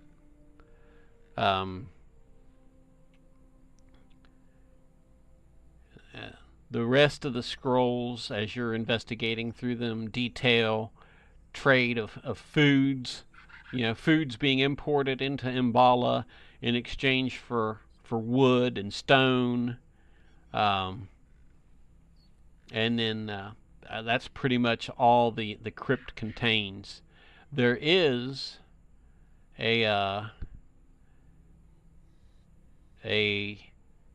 there appears to be a set of recipes, one for an eye ointment that helps prevent blindness from some of the diseases carried by the jungle insects, and the other one, interestingly enough, is a recipe for making an insect repellent using the plant citronella. Those might prove useful later on, since you're going to have to get off the ship at some point. Okay. Alright, I'll make a note of that. Recipe for eye ointment that you said it prevents blindness or cures it? It actually it cures it. It cures blindness caused by some of the known jungle diseases. Okay.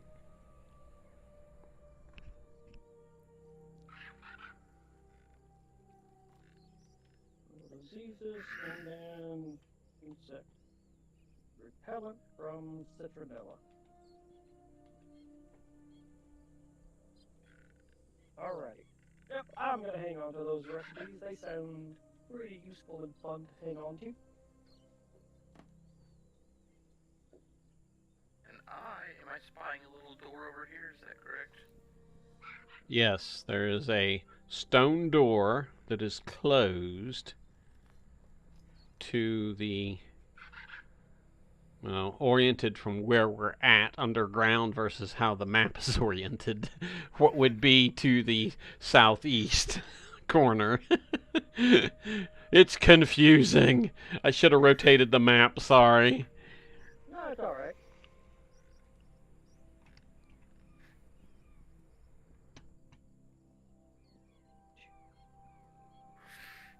gonna send Felonius over there, and we're gonna open that bad boy up.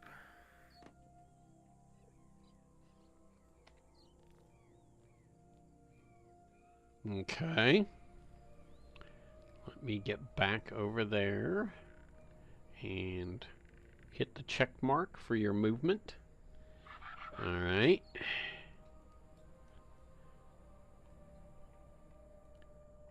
Let me do. So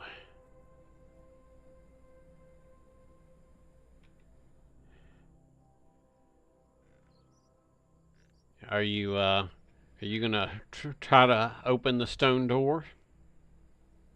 Yeah. All right. Would you roll a strength check for me, please? I surely can. Go Power Ranger. Oh, and he is weak.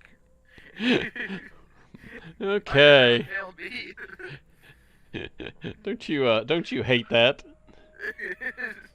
Try one more time. I should have told you to roll it with advantage. You know, leverage your feet against the corners of the wall or something here is what we're going to do. So roll it again with advantage, please. So click on the ADV. There you go. Of course. Oh, the good rolls either way. You dropped the 19, kept the 20. Wow, you're such a brute. So you managed to straddle the door frame. It's all stonework.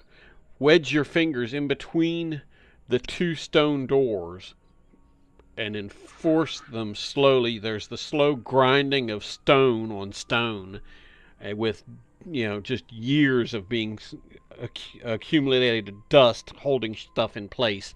These two stone doors grind slowly open, revealing the room within. The room is dominated by a stone sarcophagus. Hang on, I gotta change the map. So let me close this one. Oh, now I've got the Go Power Ranger theme song stuck in my head. Frickin' Alec! Alec did it! To be fair, we started this Power Ranger joke like shortly after he hit what, like level 3 or 5? Yeah, it Power Ranger for so long. Why will it not let me... Okay, I'm trying to resize this. Zoom to fit. Share with the players. Okay, so here comes the map. The map. The map. The map. The map. The map. Do you see the crypt of the last king?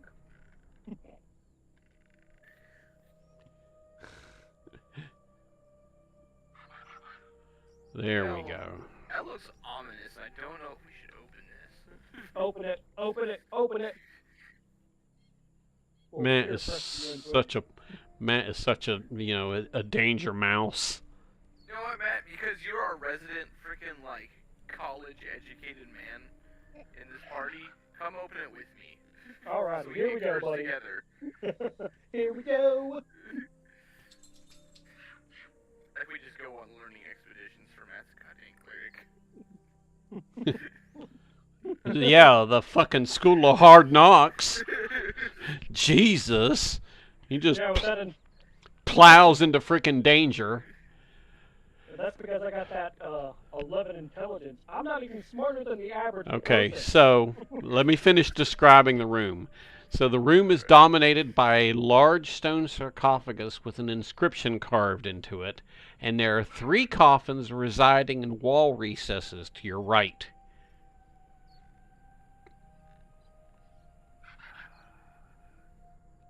I take it Jude and Graham Merle and Ice are just letting you two in here by yourselves. Yeah, Yeah. they just chilled back. Go back and wait to save us. I'm gonna drop their asses into the room just because I can. They're just gonna watch the shit show, I guess. What you boys doing? Being dumb. It's a tiny room to be putting this many damn people in it, you know? Jude's in there twice. It's not... Oh, is he? Yeah. I see him on top of the the crypt thingy. How did I... Okay. There's like something There weird we going go. on. Okay. Because I put my wolf in there.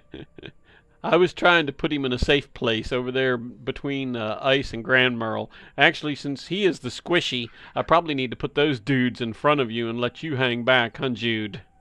Yeah. There you go. That way you're protected. So, Protected okay. by the beefcakes. The beefcakes. I mean, they are. I am not a beefcake. Oh, sorry. I had to channel my inner Eric Cartman there. I am a cop, and you will respect my authority.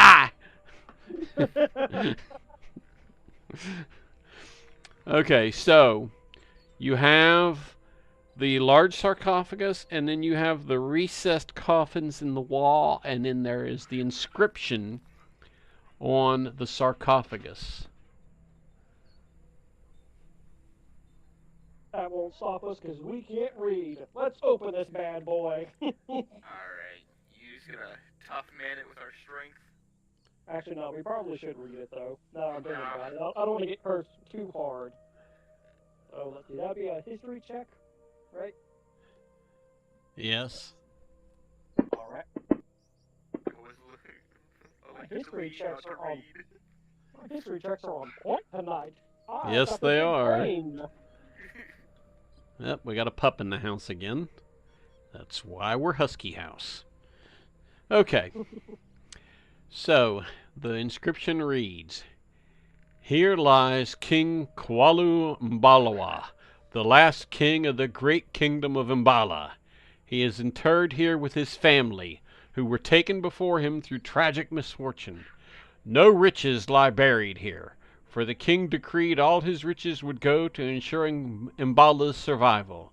Like an artisan, he is buried with naught but his tools which were not enough to save our people." He's a liar. What about his bones? He's buried with those, right? Alright, I've always wanted a kingly skeleton. Let's take his bones. Open it up, Alec. I want them. Okay. Yank it open. Hard.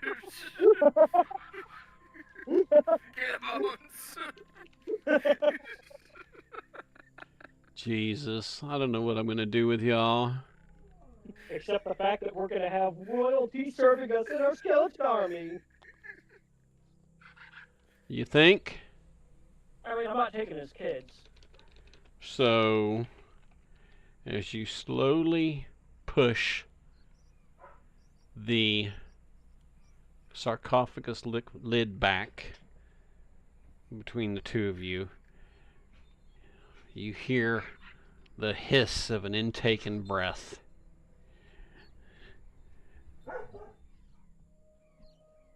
Well then, time to kill the And man, I guess. as the lid slides back, King Mbwala, or what was King Mbwala, sits upright, and everybody needs to open their combat tracker. And at the same time, you hear the grinding of stone from across the room as one of the recessed coffins lids pushes out and away and slams into the floor, raising a cloud of dust. And another creature comes lumbering out of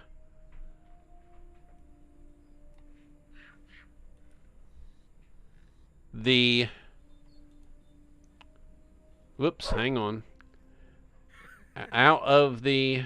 I'm trying to get it to roll initiative for the bad guys. Roll NPC initiatives. There we go.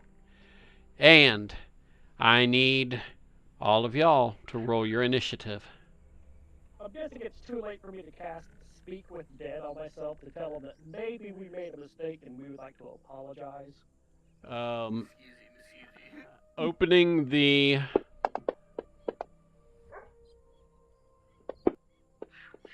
Hang on, I need to get the visibility going with y'all. Okay.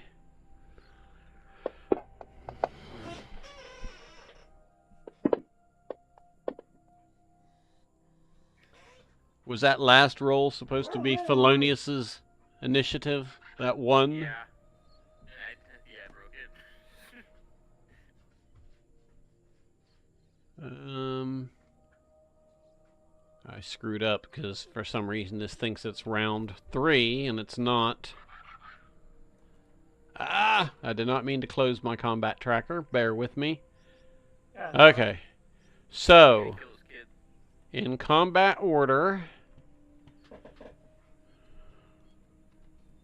it is round 1 and it is crap. Hang on. I got to get it back around to Jude because Jude is first. All right, Jude. There's a mummy, and I need to get them on the map. Give me a second. I need to drop them on the map with y'all. Where's my encounter window that I just had open?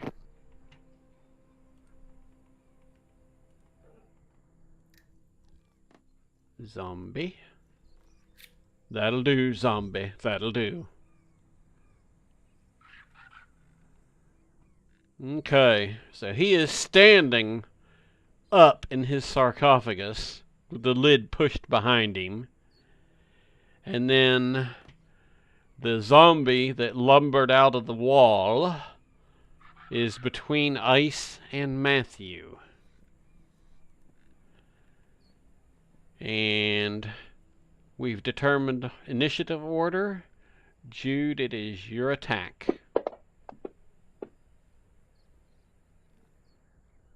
Oh, was that targeting the mummy or the zombie?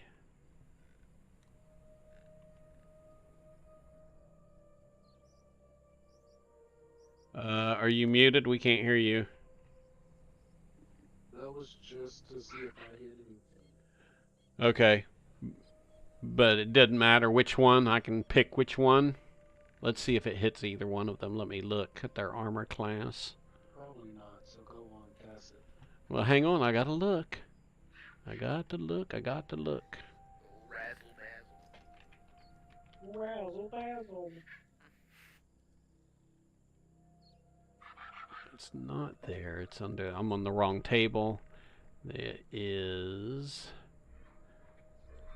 I'm kind of glad we don't have a wizard in the party. I feel like I would cast Fireball in this area just for fun.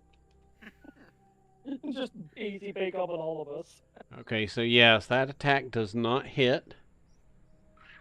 And then we will move to Ice's turn.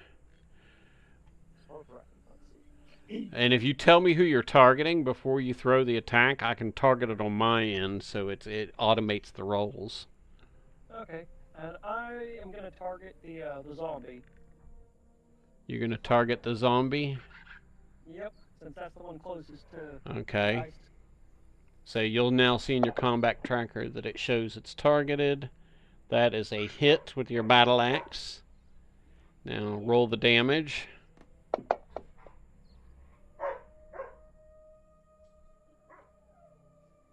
Okay. Said zombie is wounded. And doesn't Ice have 2 attacks, if I remember correctly? You would be correct. Are you going to target him with the second one? Yep. And it looks like you rolled a 1, even with the so it's a fumble, so it was an auto miss. Aw. That's cool. Yeah, that is pretty cool. Alright, and then it is Grandmerle's turn to attack. Let me move up to him before you roll. And Grandmerle, who would you like to target? We're gonna bop the zombie too. You're gonna bop the zombie too?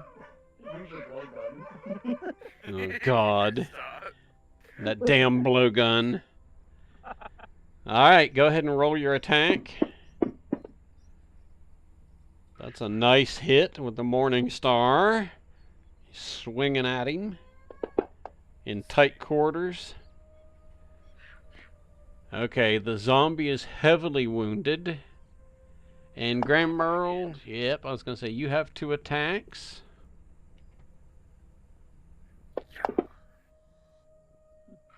Whack. Okay. And the zombie is dying. Or, in this case, dead.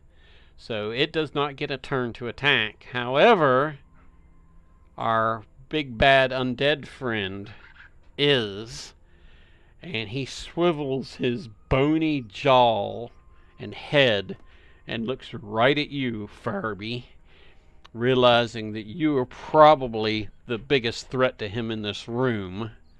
What? I'm a squish. You're a cleric, which makes you a danger. Help me beat dicks.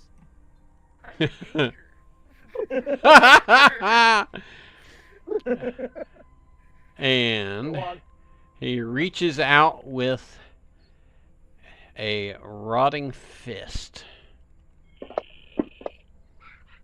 Touch my nose. And he misses you.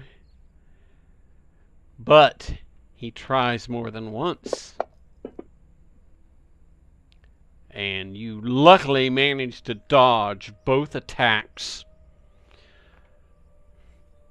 And then we move on to Felonius's attack. Felonius, who are you targeting? The mummy lord, or the mummy, since he's the only standing opponent?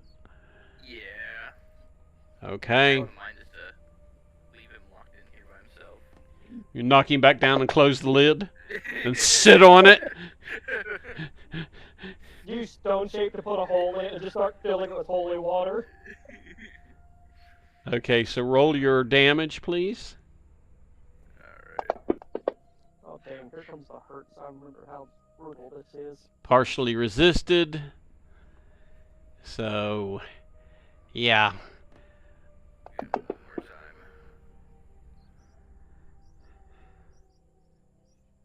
Did we pop? Yeah, oh yeah, we got better than the first time. Popped him again. Yeah, the problem is he's got resistance to non-magical weapons, so he's halving your damage every single time. Oh, that longsword of Alex actually is a +1 that we bought forever ago, so that sword is magical. We might need to edit that then. Let me double check his equipment. Yeah, because we bought him a longsword +1 from Greasy Greg way back, like, forever ago. Longsword. Why is it not? Okay, we're gonna fix that right now because it is not showing it as a magical longsword. Yeah, I remember buying that thing and being upset because it cost me 500 gold pieces. 500. Cost me 500. So we need to smackaroos. remove that one.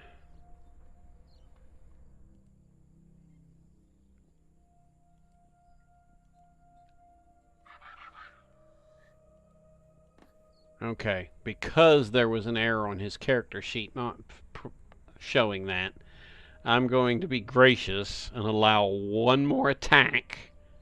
Hang on, before you roll it, let me make sure that it is properly reflected in Felonius's attack now to be a +1 longsword. Yes. Okay, so now, Alec, because your first 2 attacks were halved, we're going to treat that as one whole attack. But go ahead and roll an additional attack now that we've corrected your inventory discrepancy for your magic sword. And of course, it would be a 1. What? Yeah, and you just broke your weapon. Well, Actually, thank God I have mending as a cantrip. we're gonna override that. Let me take a look at that because that's just 6 kinds of screwed up tonight. He's like, yeah, we got the sword working, whack, and it's broken. So, but that's gonna end. Unfortunately, that's gonna end Felonius's action. Furby, I didn't you know we could do that. need to do something about this damn mummy. Alrighty, I have The #1 spell. Alright. Can you have me target the mummy? Are you gonna gonna do the undead thing? Have you target the mummy?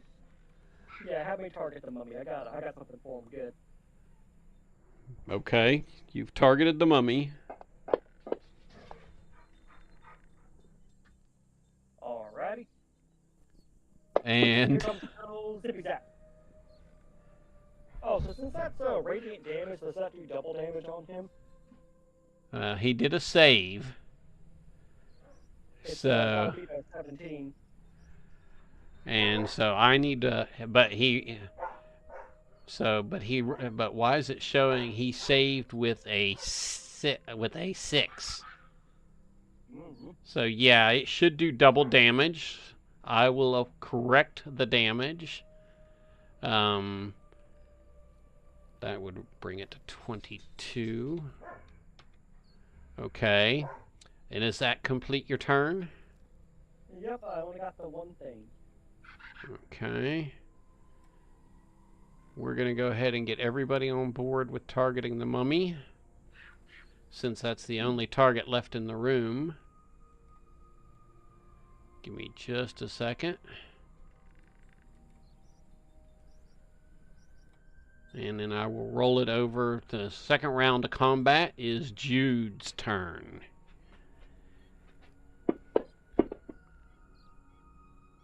That is a nice hit.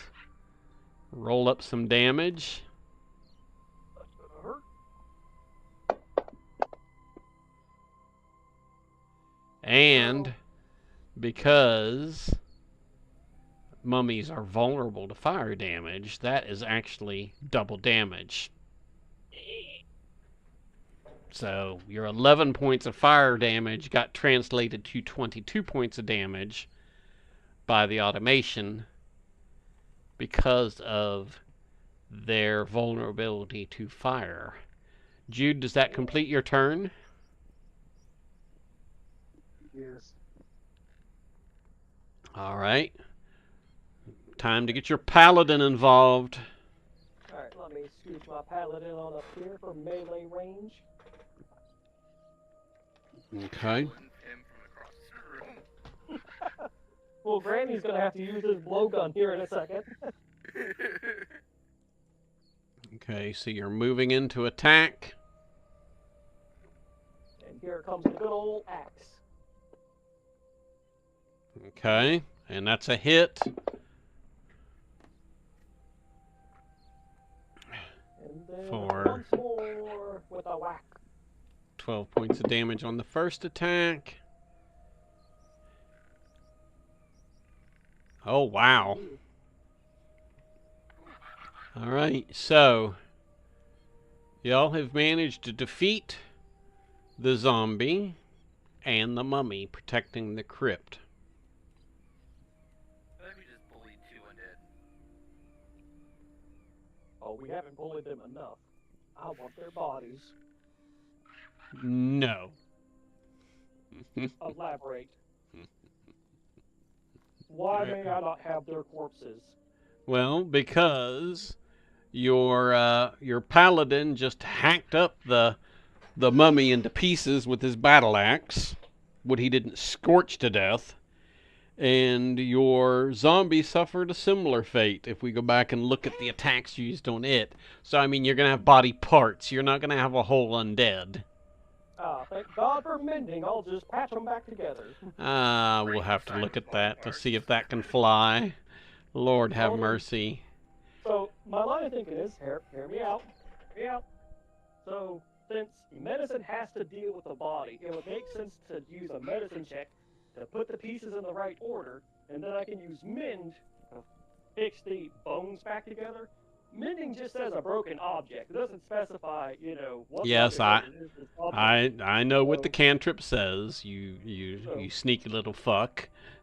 So, my line of thinking is, if I use my medicine skill to put them back in the right place, and then mend to fix them up, I can then use them for future endeavors in my skeleton army to save the world. This is what I have to deal with. Delicious dungeon. Oh, on Netflix? Yeah. Yeah, I started watching that the other night. Oh my god. I can't help it. Okay. So, at the end of the fight, the only thing, well, I guess who's going to search the room for any valuables? The sarcophagus and the open coffin. That would be perception, right? Or would it be investigation for this? Perception or search, either one. Let's see. I got +9 for my perception. Are y'all cool if I roll that one, or? Yeah, it's fine. All Yeah, right. it's the most.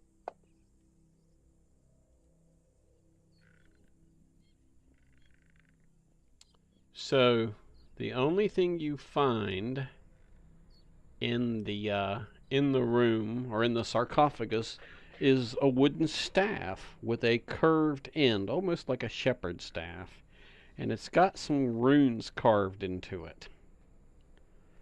And then there is nothing of value in the zombie coffin. This king's a liar, and so we're gonna take this staff from him. It's a new walking stick. It is. Who's taking the staff? It could be a trap. Ice takes the staff. No, our paladin's already messed up enough as it is. He's dying from that one thing, so I suppose I can hang on to the staff and whack things with it. I'm gonna How many mental disabilities can we stack onto one character? Ooh, you know what? That's a good idea. Yeah, let's go with the ice. I like this idea better. Y'all are messed up. Not as messed up as the paladin's about to be, apparently. He's like one step away from Hodor. God. You know what? If he gets a brain injury, I'm not even going to heal him. I'm just going to use mending to put the skull back into place and just leave him with brain damage.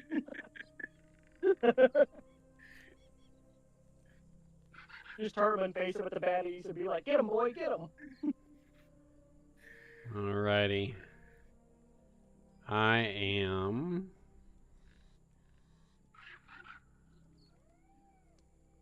clearing out the enemies in the combat tracker. There we go. And then, where did the map go? For this location. So you've defeated the mummy and the zombie. What comes next? The little old lady is next. Oh my god. We killed her king again. It's time to finish her off. We would be the people that finished out the city. Historically, only we know it. Okay, so I'm going to close out the crypt map and the combat tracker. And we are going back to the map of Mbala.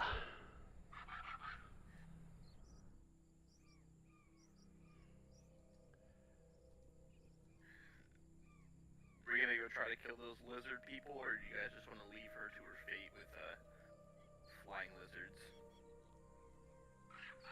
Let's just kill her ourselves. Okay. After we taunt her with the staff that we got from her dead king. Are you gonna drop yourselves back on the map out by the statue as you exit the crypt? All that fight for and no damage just to retrieve a staff, huh? It's our staff now. Oh yeah, it's got runes on it. I suppose we should probably look at that one day. You know what? The little old lady might know something about it. Let's go show it to her and be like, "Hey, what's this thing?" If she doesn't know, then we'll be in the perfect position to kill her. Exactly. And take the potion she probably has. Yeah. and her stew, because why not? The stew that you rejected earlier? You know Because what? it's gross. It is, but you know what? I'm gonna take it, and I'm just gonna dump it out anyway. So is... Wait a minute. We're missing somebody on the... oh, no. There they are. I was like, where is... Oh yeah, Michael's like up there, kind of hidden a little bit. Yeah, I'm going to drag him over here. At least to get him up with all y'all. And so you're all exited the statue.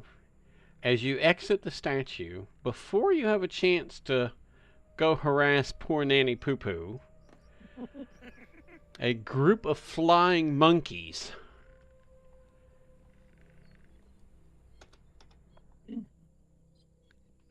Oh, they want the plate. Monkey King staff, maybe? That's a sick change. a group of flying monkeys swings in from... Crap, I didn't mean to move a token. I was trying to move the map, and I guess it argued with me about moving. Okay. A group of flying monkeys flies into Imbala from the south, flying northerly, so they're going to fly right over y'all. As the monkeys approach, they start diving towards you. And guess what? Here we go again. No, you don't have friends. Does anybody have a banana? Or are you just happy to see us? I have. Well, I got that cleric Rufalin spell, like when I used on that captain to hold him. I could use hold person on one of them, I imagine, and be like, we got a freshly captured pet. Actually, if I use hold person on them when they're in the air, do they stay still in the air, or because they can't move, do they just plummet to the ground? Would y'all please roll fresh initiatives, please? Hear the bullshit. He's done with that. You detected me ignoring his bullshit, didn't you? I think it's just because you don't have an answer, or you don't want to answer my bullshit. Actually, I was busy clicking the combat tracker to get it together. So what was your bullshit again? So if the monkeys are flying in the air, and if I cast hold person on one of them, do they hover in the air, or because they can't move their wings, do they just plummet to the ground? They're probably going to fall to the ground. I'm going to save it for the one that's furthest out, and just be right before they get out of my spell range. I'm going to try and hold one of them and make it go over the edge.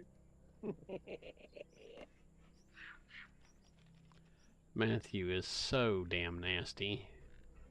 Matt, do you have a spell that would remove wind resistance? So then you can just make them all fall out of the air. You know what? I actually have a ton of spells. I haven't read through all of them. I've just been getting the ones that seem like they're the most deranged things I can use. I apparently know 69 spells, so maybe there's something in there I might be able to use for that. Yeah. Oh yeah. Matt's a beast. What do you do as a cleric? I do war crimes. What? I create water. I have an idea. Okay, so flying monkey thieves. I am going to put these on the map. Give me just a second. And I'm going to zoom in the map and reshare it with y'all.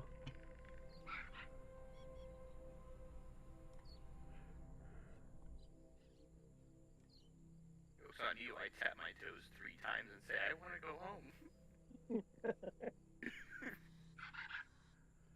Oh, you're so funny. Okay, so as the monkeys come swooping over, it looks like Grand Merle was lucky enough to roll the highest initiative. So he's going to be the first to react to these little flying thieves. Use your blowgun. Yeah, I was going to say, oh boy, I got something for him. Alright.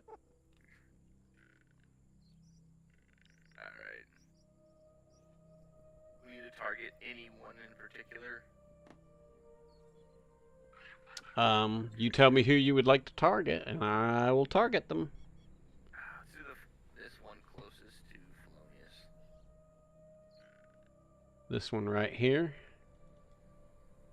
If I can figure out which one this is. Let's see if I can target this way. I don't know which one it is. That is the problem. I wish it would number them. Oh, you have a target mode? Oh, you were able to target him perfectly. Oh, Except that was Felonious, but we need Grand Merle to do the targeting, thank you. But if y'all want to figure out how to pick your targets, go right ahead. How did you do that, Alec? So we can share with the others. The top right, so you click on your character, and it's got a little target symbol. It says target mode. It's right by the swords.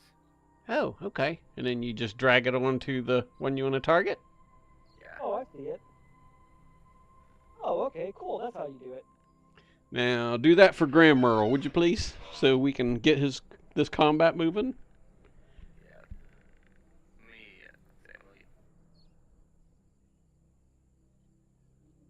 I broke it. I targeted all of them. I see where Matthew's targeted too, but I don't see where Felonious, Grand Merle has targeted anybody. Oh, there it is. There's a clear targets option up there. The same thing. It's the one to the right. Yeah, the little cancel symbol. Yep, that's it. Okay. Okay. We're learning new things. And we've only used this a handful of times. So, but what did you attack, Grand Merle? You didn't have a target selected. Did I not select him? Nope. I think it's just too far away from him. See? No, I think what it is I think you have to. Let me test something. Might have to move and attack. Yeah. He's too far away. Bring him in closer, since this is going to be a fight anyways. And remember, these creatures are flying, so... Okay, I see what it is. So you have to use selection mode first, the little arrow pointer. Use that to select your character that you want to select, and then you use target mode to specify who you want to go after. Okay, I need to approve somebody's move here. Hang on. Oh, nope, never mind. They canceled their move. Oh no, that was the oddly enough, that was a weird target selection thing. Or maybe, okay.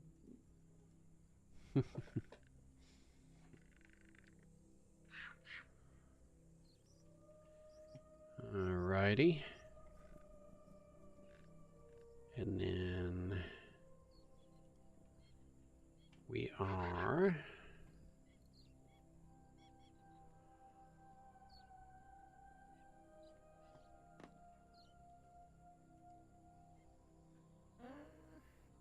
Okay, so you were attacking with your blowgun? Which one were you picking off, Alec? The very top one. The very... It's not targeted. Okay. And so... that is going to miss that roll. So then... wait a minute. Shoot at him again. Well, we got to fix the initiative order, because somehow it's on Jude.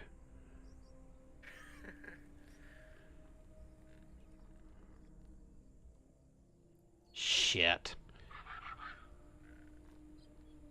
Why am I getting an error? Give me a second. I gotta roll it all the way back around. Oh, you're good. So that was the second attack for Grand Merle? Yeah. And that would be a hit. So go ahead and roll the damage, please. And I will fix this combat round counter. There we go. And then I will manually... Case 4 piercing. So 1d4. Okay. So the first monkey drops to the ground dying. Oh, wow. I feel bad. So now it is the next monkey's turn. And as it flies over, it is going to target you for hurting its friend.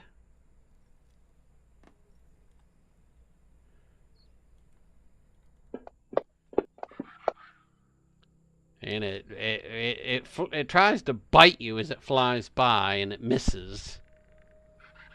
But its friend tries the same.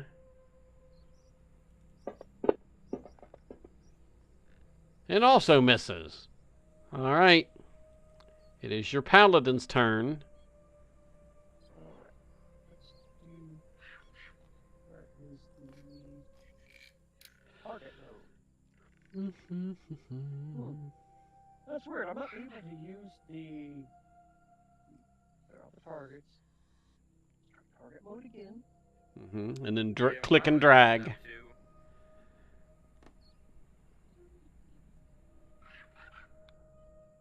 Oh, I see what it is now. Okay.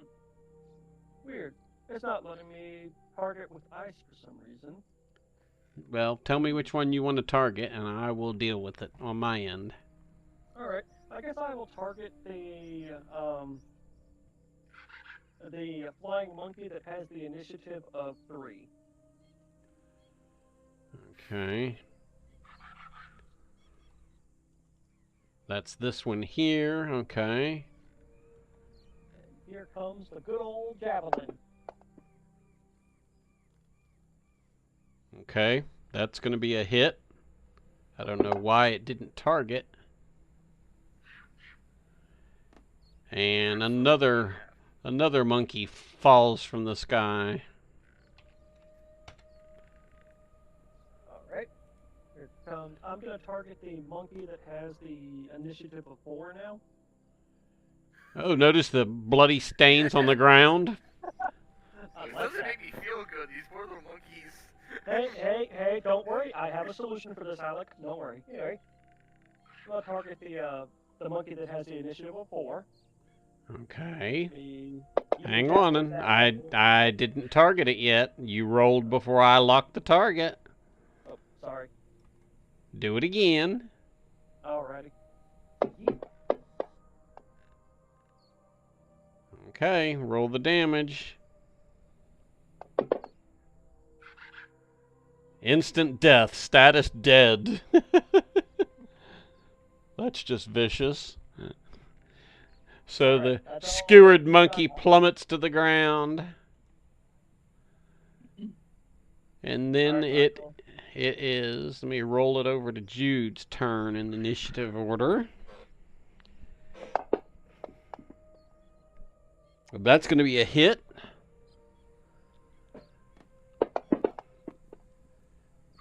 And we just barbecued another monkey. Which one were you targeting, Michael? Tell me what its initiative was so I can apply the damage. Would either be, well, 13. That's both of them. Ha! I'm just going to pick one. Okay. Another blood stain on the ground. Does that complete your turn? Yes. Alright. Felonious. Y'all are making short work of freaking monkeys. You're making monkeys out of these monkeys. I guess we're gonna target the last one. I don't Yeah. know you. That's my purse. I don't know you. Oh my god. Alright, we all ready to roll initiative or the attack? Yeah. Okay. Roll the attack. That's going to be a hit. We're gonna mess this monkey up. 10 points of damage. The monkey takes an arrow and plummets to the ground. And, well, you made short work of the flying monkeys. I have a favor to ask, y'all. I know we need need to take some of this back to feed your bird. Well, I mean, part of it, yes, but no. So, the monkey that got hit with a dart from the blowgun, that's the one that's pretty much the least ruined one, right? Like, that one is Yes. Yes, okay. it's not been shish kebabbed.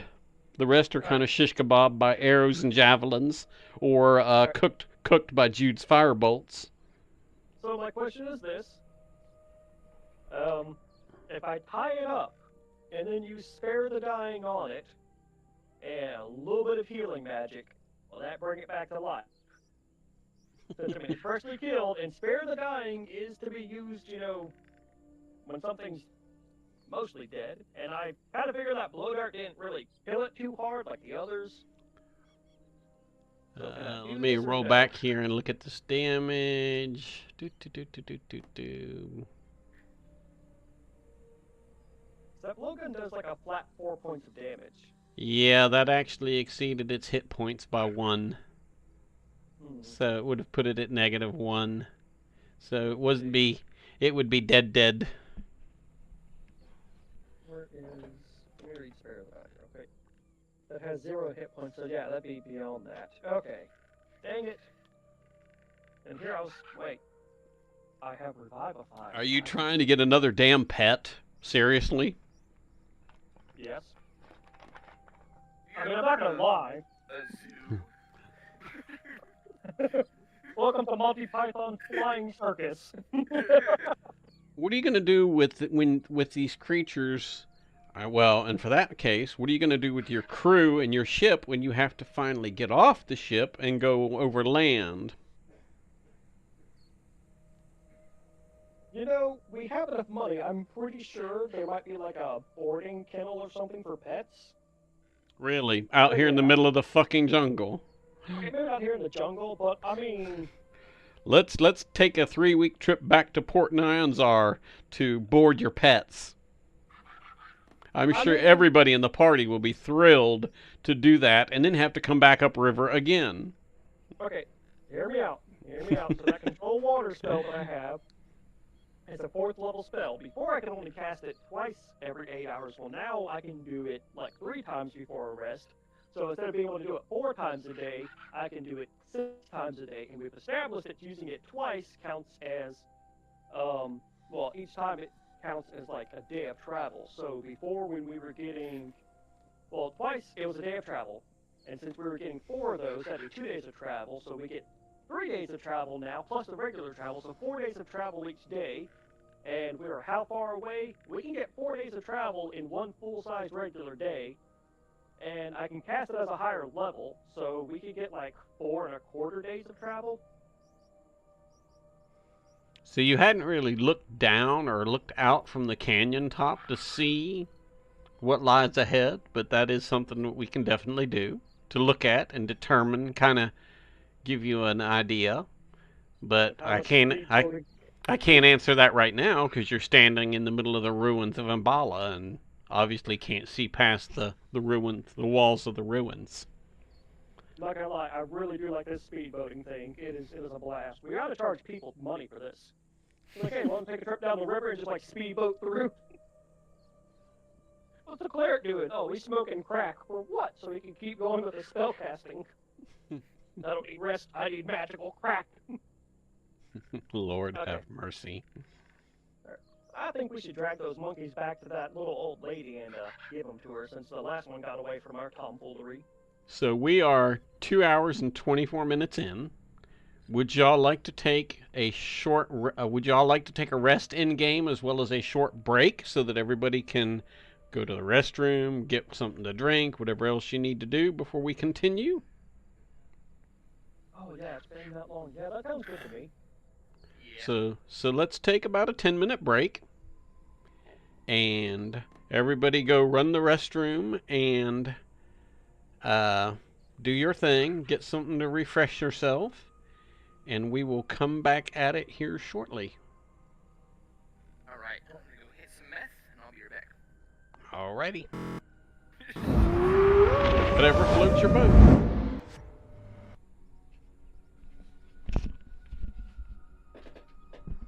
Lord have mercy.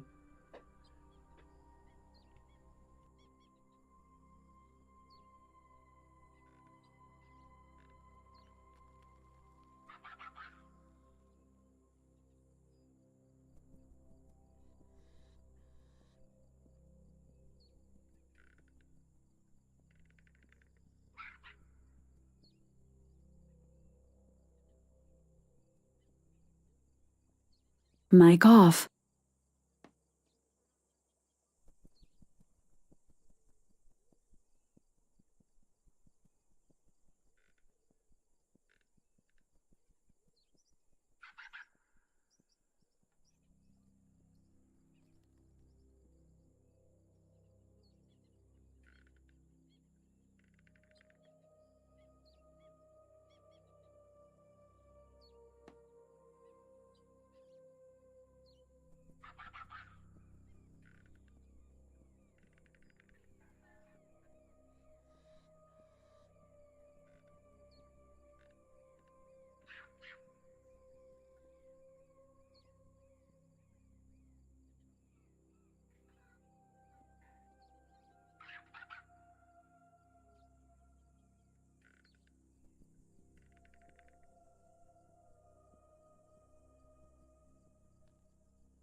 this chicken turned out dry.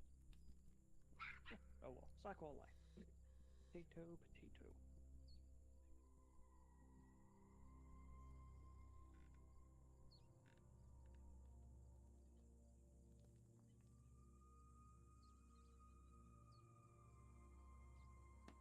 You know what? I can maybe just toss some sauce on it and hope for the best.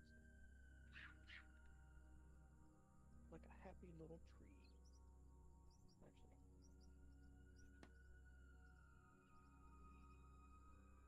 There we go. Yeah. Now we're cooking with Cosmoline.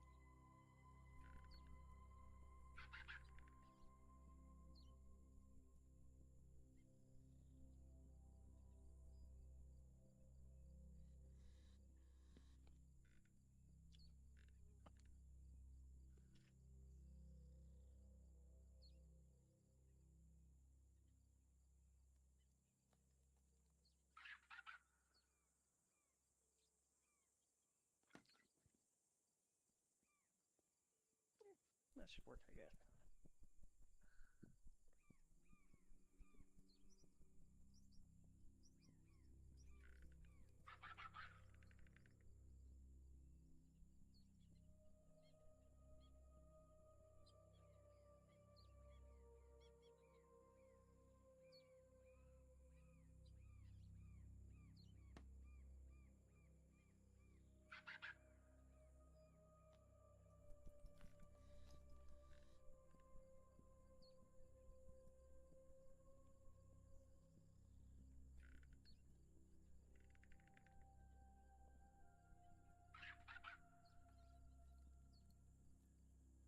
Now this is like, I guess I'll bring this. Well, I need something to drink. I'm not afraid.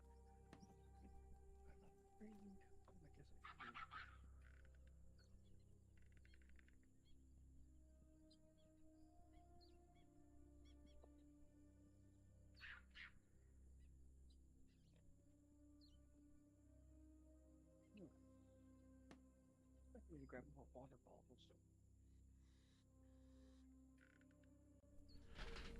Okay, I am back. Alrighty. Let me tweak a few things here.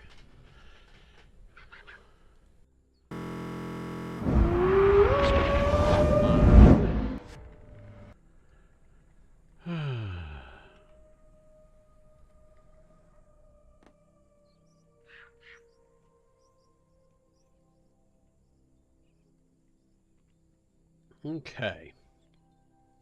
So, y'all just finished with the Crypt of the King, of the Last King. And I think y'all were getting ready to go back to visit Nanny Poo Poo. Yeah, and bring her some dead flying monkeys as a peace offering for washing her in the face with holy water, because I thought she was an undead.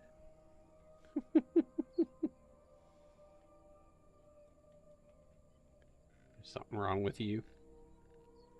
Something wrong with that little old lady, but I don't know what it is quite yet. You don't know quite what it is just yet? Something wrong with her. I don't know what it is. I'm hoping a heap of dead monkeys will make things better.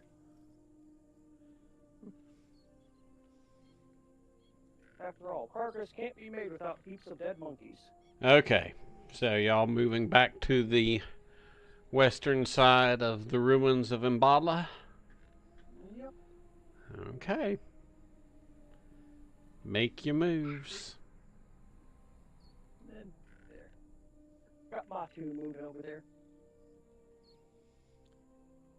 Why is Discord acting like I am still muted? I am not muted, because you can hear me. Okay.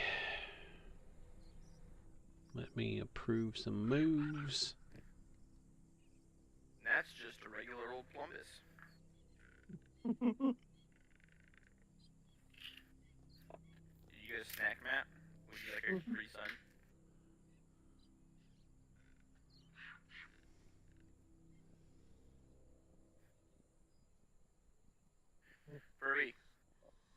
Which one? The younger one.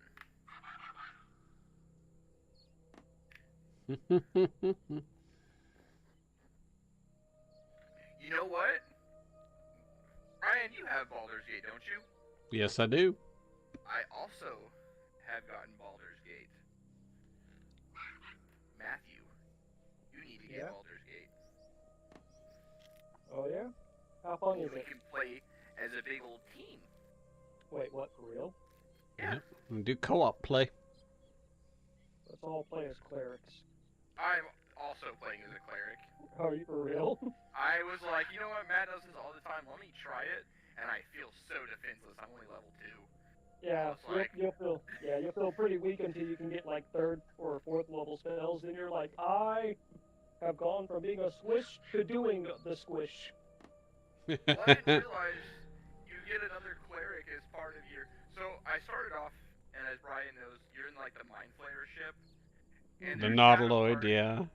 Yeah, and she was stuck in the this pod, and I rolled a nat 1 when I first did it, so I had to reload because I couldn't get her out. Yep. Nice. I was like, well, I already ruined it. Oh, that Githyanki chick aggravates me.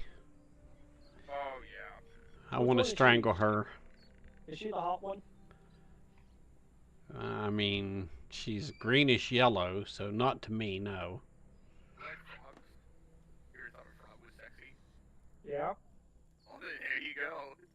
I mean, have you seen Kermit? Come on. Oh, Kirby! Yeah, Kermit has that little... Ooh, he's got that little boober. You are a sick puppy, Matthew Bryan. You have no idea.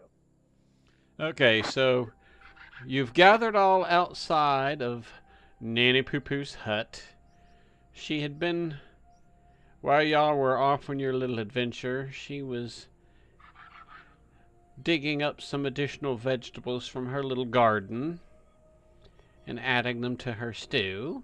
Oh, you've come back to see Nanny Poo Poo. How nice. All right, Michael, talk to the witch. Why's Michael got to be the one to do it? I'm pretty sure she doesn't want to talk to this person that splashed water in her face thinking she was dead. Yeah, you were a bit of an ass. And I regret nothing. And I learned no lesson. We made monkeys out of those monkeys, Nanny Poo Poo. We brought you a monkey for your stew. All right, Dr. Seuss. Yep.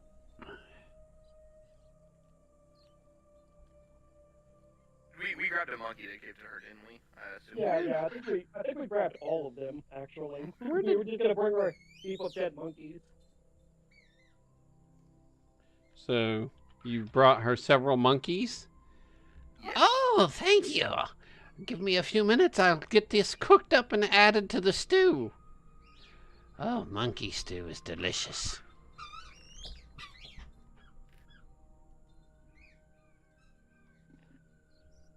Let's see. No, I don't want to drop a pin for Nanny Poo Poo. I want to put Nanny Poo Poo on the map. Now let's try it. There she is. Outside of her little hut.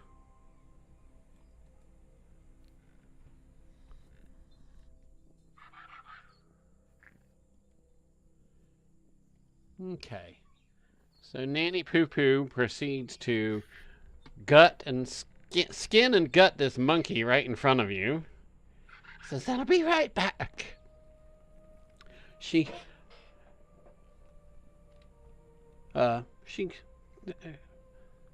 basically goes inside of her hut, and you hear her humming. You hear the clatter of metalware as she continues to prep the monkey, and then you hear a plop as it gets tossed in chunks into the water. You hear a couple plops. And she's humming happily to herself. And she comes back and says, "It'll take about 20 minutes for it to cook all the way through." So, you never did tell me what brought you to Imbala. Yeah, we're just explorers, and we noticed the king's statue had a staff on it, and we were wondering, what was that staff? Was it like his scepter that he ruled with, or what is it?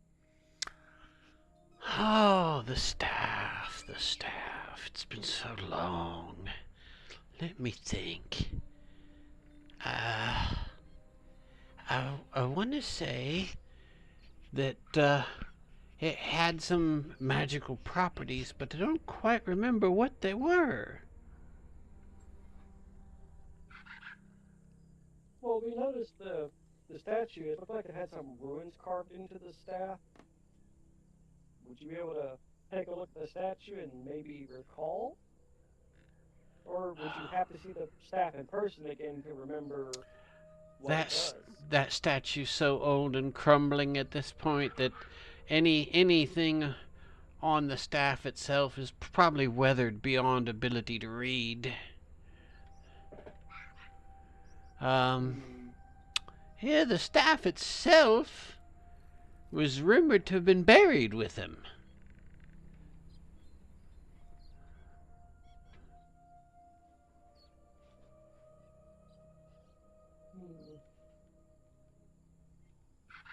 Hmm. You know what? Hmm.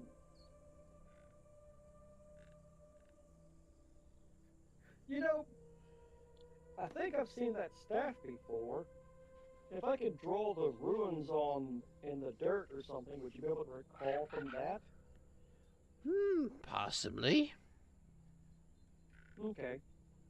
I would like to sneak off with ice real quick under the guise to go potty, look at the ruins, come back, and then scribble them in the dirt.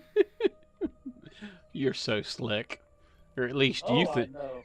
you think you are. I mean, is she gonna follow me to make sure I'm actually popping a squat? No. See, are you big gonna brain time right here. are you gonna have Ice play you a merry pooping tune like Scanlan did for Grog? Perhaps. You gotta show it who's in charge. Well, it's more of a I need protection because I'm a fraidy cat cleric. You know, the big bad world out there. There's flying monkeys that try to kill us. I need protection. I need a beefcake to keep me safe. I've never known the monkeys to outright attack anybody. Well, we did try to kidnap one earlier as a pet, so I mean that's probably why. All right, so after looking at the staff, can I scribble the ruins in the dirt for her and have her take a look at those and see if she remembers what they do? Sure. All right. So I've scribbled the ruins down in the dirt after all that, so Nanny Poo Poo can take a look at them.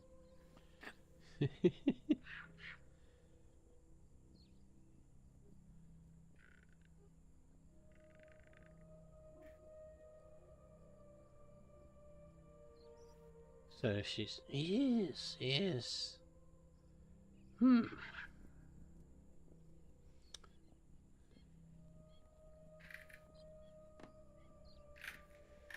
It's the staff. Oh yes. With this staff, he could call the rains. Down in Africa.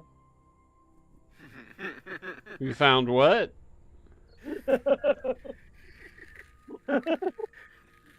It said it could control water with it. Yes, very potent. Oh, I am going to abuse this. Like you don't already abuse other stuff. I mean, yeah, that's fair. Yeah, it was. So, Nanny Poo Poo, aside from the staff being able to control water, do you remember how often he could control water with it? Could he do it like once a day, twice a day? I have no idea. But if you saw the staff, would you be able to tell us more about it? No, not really. Okay.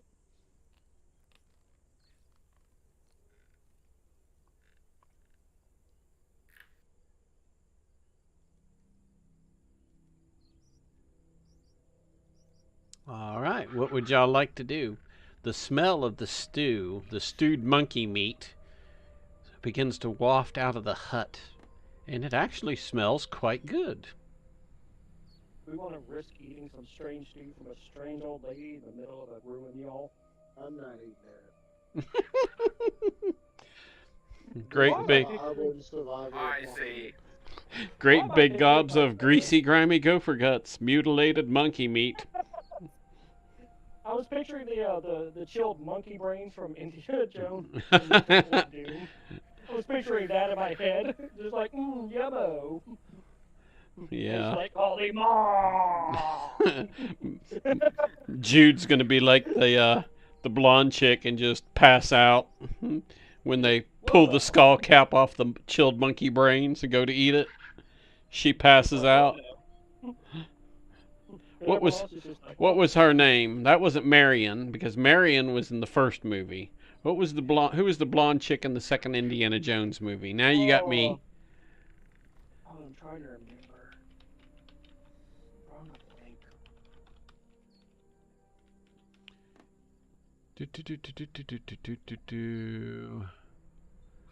In the Kingdom of the wrong Crystal Skull. Oh, let's see. Plot. Oh yeah, that one was the Crystal Skull. Yeah, it's the Crystal Skull, and I'm trying to think of her name. Was that the Crystal Skull, or was that the other one? You know, let me think. I mean, God, AdBlock Plus is about to make me uninstall it because it's like, thanks for updating it. I'm just like, I get that every time I open a tab. Go away. Indiana Jones and the Temple of Doom. Yep, it was. Okay, it was Temple of Doom. Okay. It was, Willie. Wilhelmina Scott. Because then we had Kehu Kwan as Short Round. Shorty! Get in here! Dr. Jones! I didn't touch anything! You said don't touch nothing, I didn't touch nothing! And then he starts, arguing with him in Vietnamese. The good movies. Have you watched the last one that they just did? Oh, what was that one? The Crystal Skull? Shit, don't give me lying. I'd have to look it up again. Anyways, so she goes back into the hut. You hear her clattering around again, and she comes out with a bowl for each of you. And in the bowl, there's little chunks of meat and vegetables, and it smells heavenly.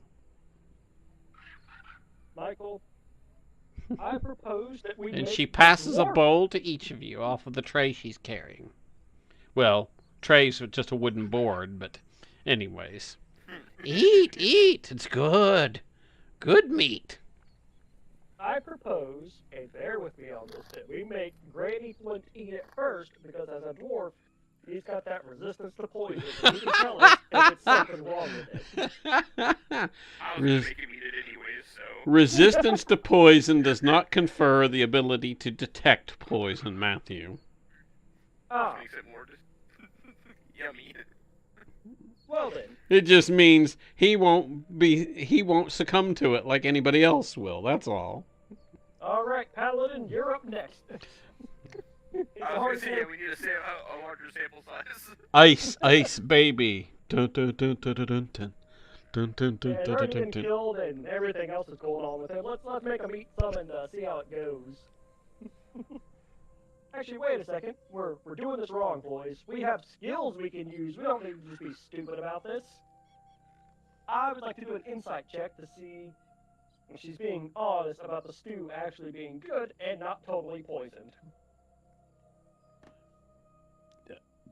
Roll it. Or Or would that be more of a perception check to like sniff test and see if it's funky? I would say a perception test if you're gonna sniff it, or an insight check if you're trying to determine if she's uh, being dishonest. So it You know what? depends I'll on I would which like to. depends on which route you want to go. You want to pour some holy water in the bowl and piss her off? No, I'm gonna do a perception check and sniff it and put a little bit on my tongue to see if maybe I can detect something weird with it. Let's do perception first before we just start accusing her of trying to kill us. So it actually is. Excuse me. It's actually well seasoned and tastes quite good. You know, that tastes good. Poison when dipped in chocolate. Polonius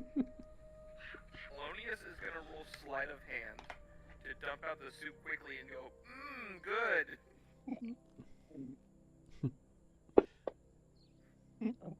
Oh, I was hoping for a nat 1. Just to make the encounter more difficult. Yum, yum, yum. Good. Just throw it in her face. So you manage to feed the monkey stew to a bush behind your back, and make it look like you've emptied the bowl already. Oh, let me get you some more. Just a moment. She takes the bowl from your hands, goes back into the hut. You hear her clattering around. She comes back and says, "Oh, you have quite an appetite. Here, have some more." And she hands you another bowl full of the piping hot stew. Jesus. I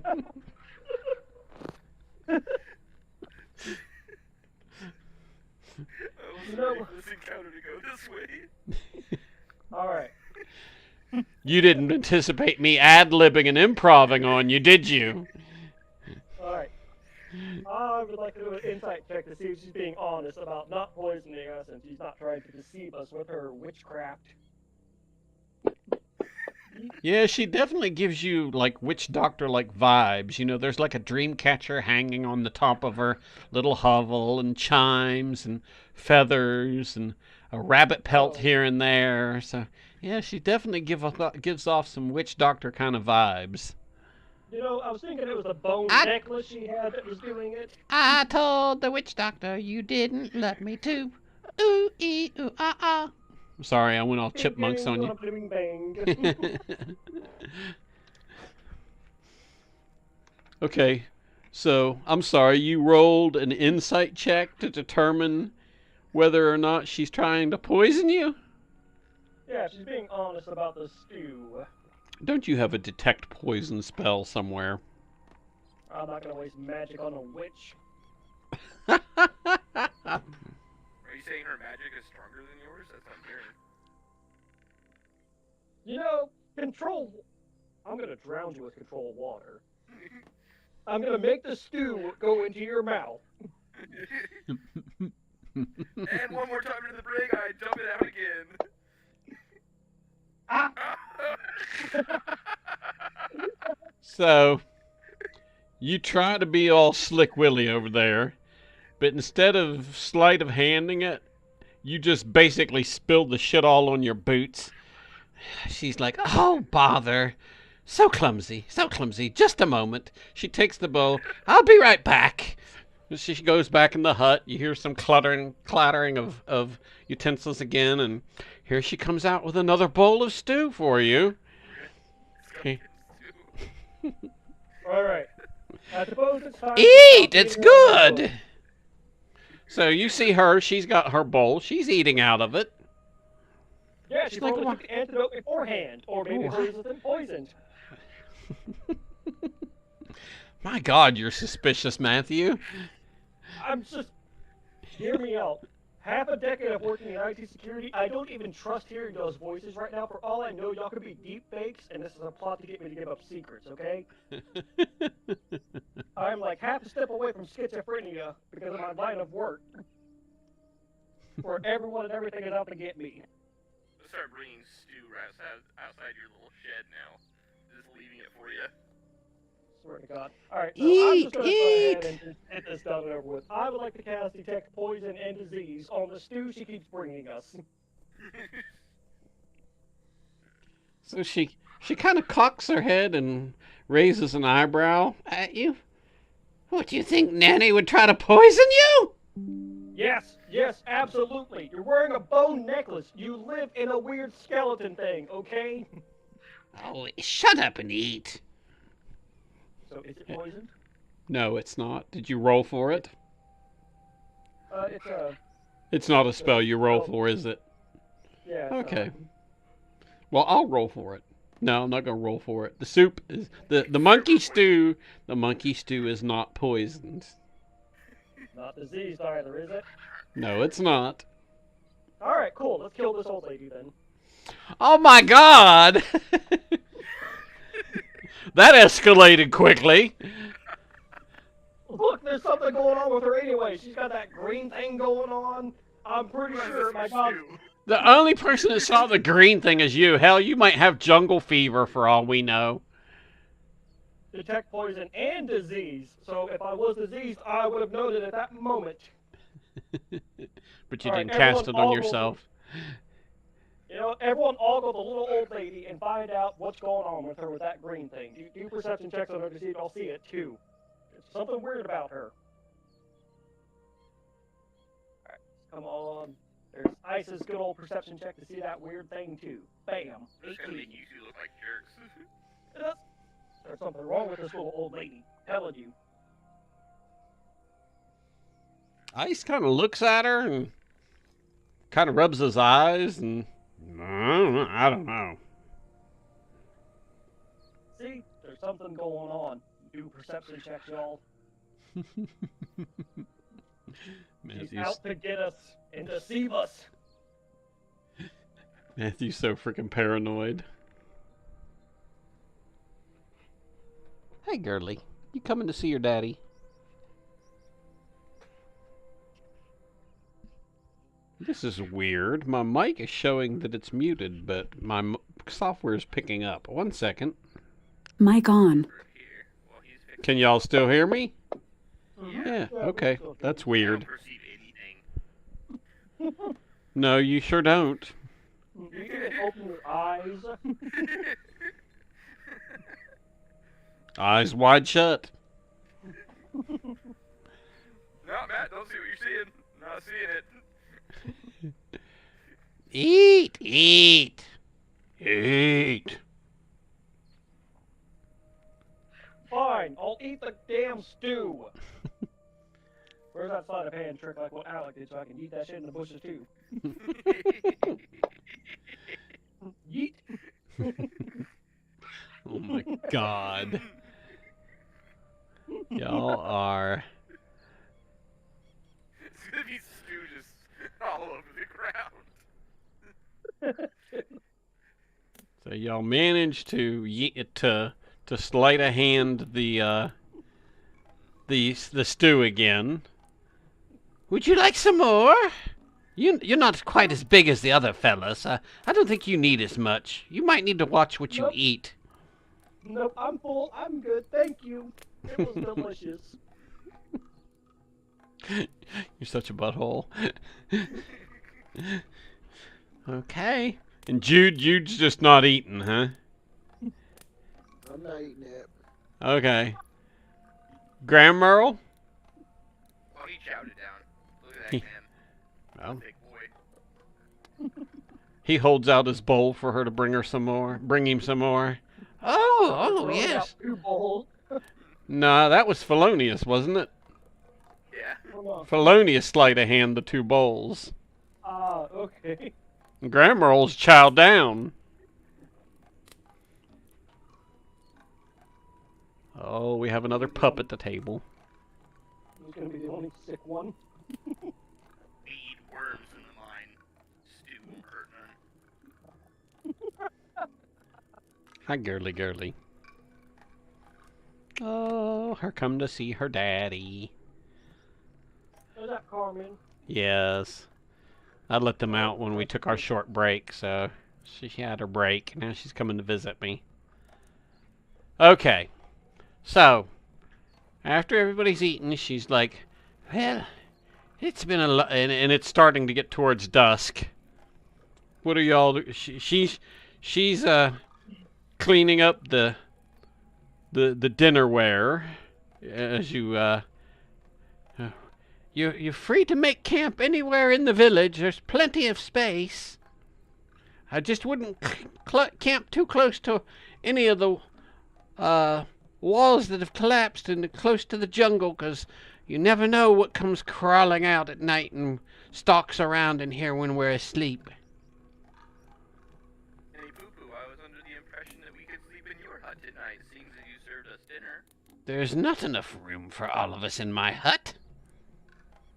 That's very Which is uncharismatic of you. not very cash money, dog. So she gets a little fire going outside her hut. And she's like, well, I'll see you all in the morning. And then she goes into her hut and closes the flap behind her. Let's burn down the hut. Jesus Christ. Oh my God.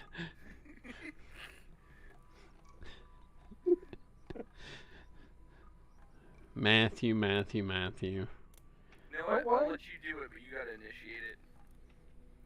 Alright, where's that spell Oh, hold I'm saying. person? That's the best way to burn a witch. Just hold her in the fire.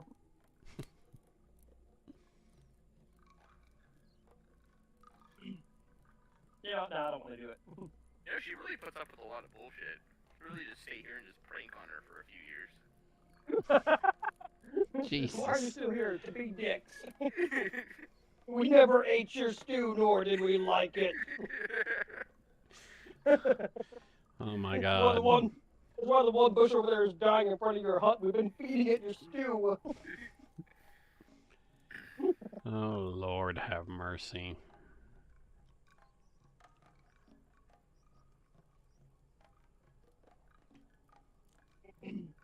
Okay. So Nanny goes into her hut.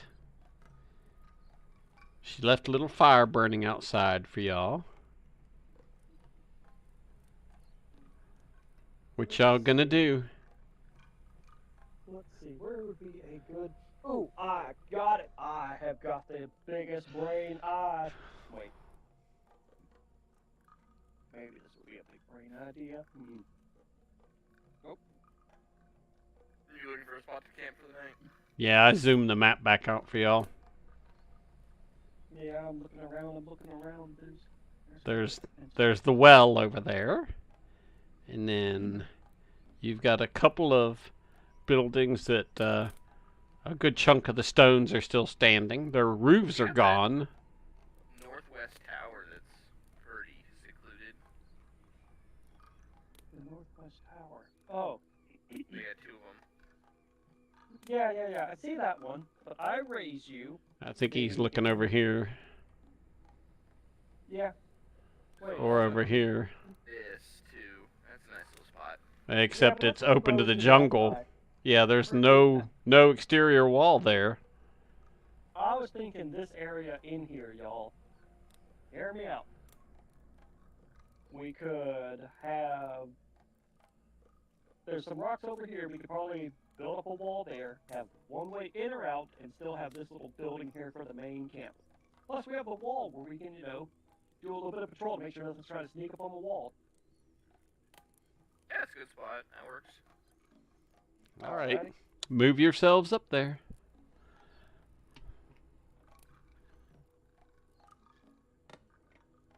Ah!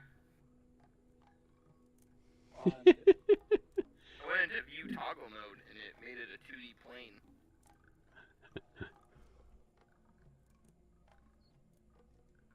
There we go.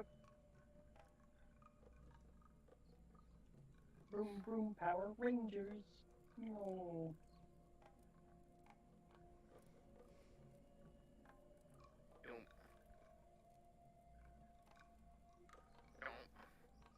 Don't. Just going straight there. You know what? That's fair.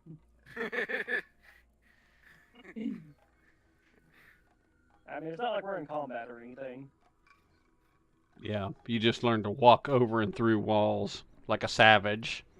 Well, I mean, I do have that one spell that lets me walk through stone, so I Just can. casually.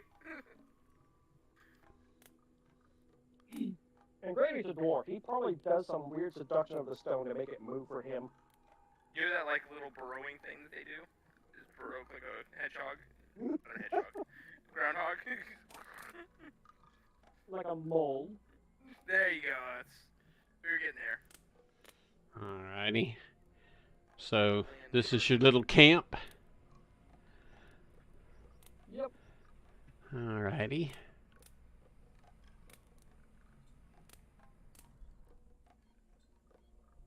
Alrighty. Whoops, wait a minute. Why did that not work? That's pretty cool.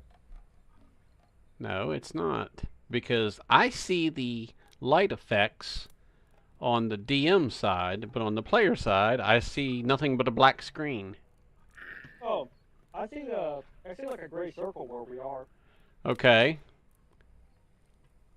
Yeah, Oh, you know why I see a black screen? Is because I don't have a player. That's why.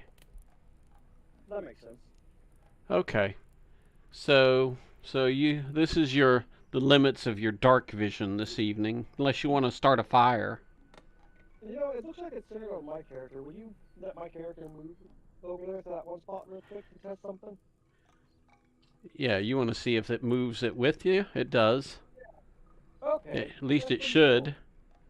Yeah, it does. Okay. Alex, that- Michael, can y'all see anything? No, it stays where you were. Okay, so it's just on me then? Y'all don't have it?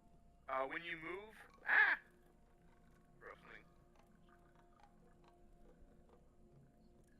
Gotta reopen the image. I can reshare it with you. There you go. You accidentally close it? Oh, it does it. Okay, so it shows up with whatever your character that you're selected on. So like mine just showed up on Felonious, but I don't have the ring for Granmorl. If I click on you individually, somebody doesn't have dark vision. Who's this? That's Grammar? probably Jude. I think Granmorl doesn't have dark vision. No, he's a dwarf. He should have dark vision. That's weird. Yeah, Granmorl's is messing up, but beyond that, it's cool. Ice doesn't have dark vision for sure. Yeah, he's just a filthy human. So let's take a look at Grammar Flintrum real quick.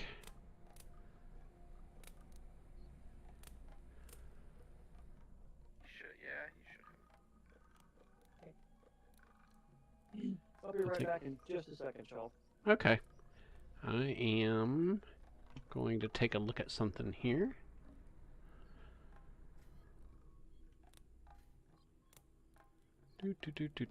Under senses. Yeah, Grammarl has dark vision to 60 feet.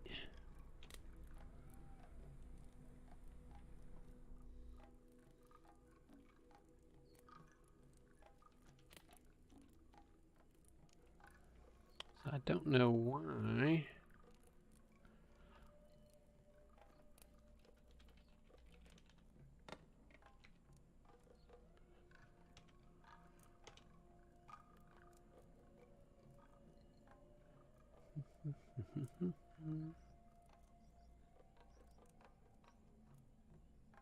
Maybe it's missing somewhere else. Let me look.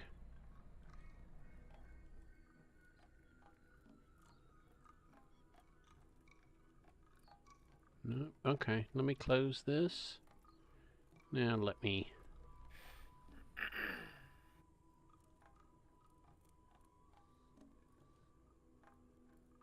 Yeah, we'll focus the light on Felonious for now. That way y'all at least have some evening vision. Alright, now I need to roll and see if we bump anything goes bump in the night, don't I?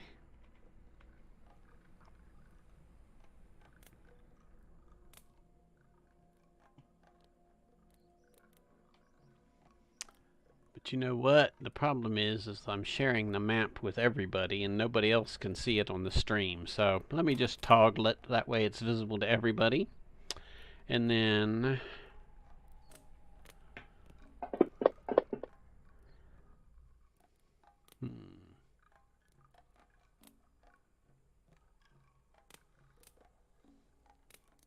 Who's standing watch? Looks like we'll have Ice standing watch since he's at the gate. Okay. We'll have Matt roll a perception check for him when he gets back real quick.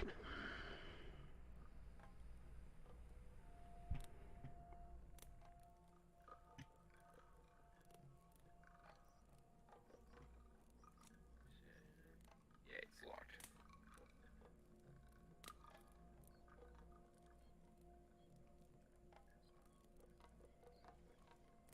Do do do do do do do.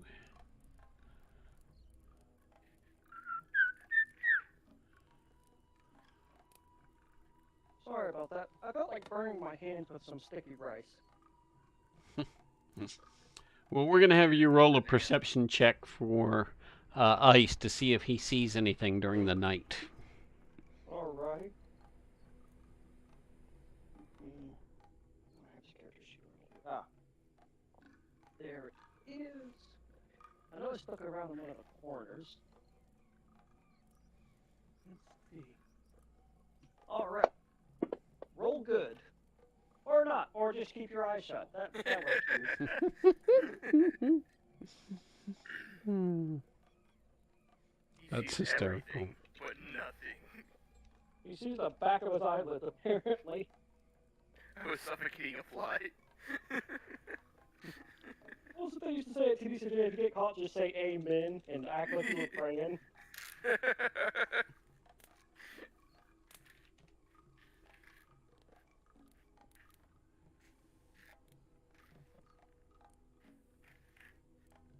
So we're gonna get molested tonight, aren't we? So, You wake up with Granny Boo Boo beside you. Well,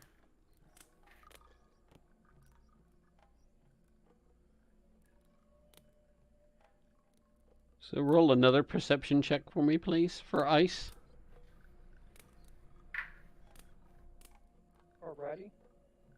And then Graham Merle, I need you to roll you and Felonius to roll perception checks as well, because you're in an elevated position.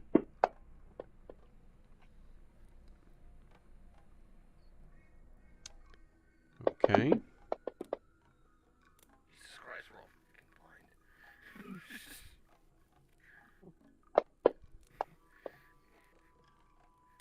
blind. Much better.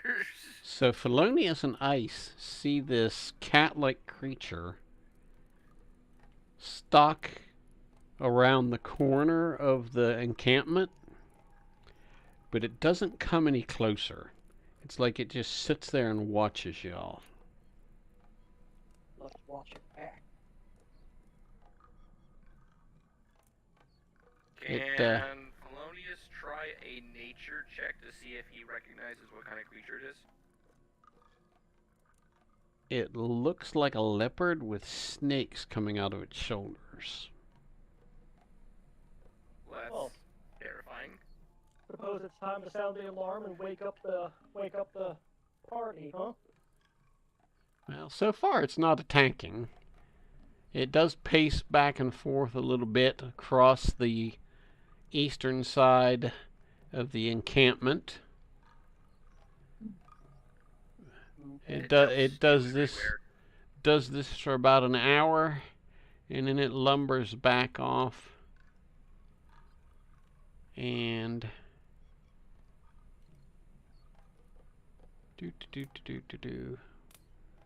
why can't I remove? There it is.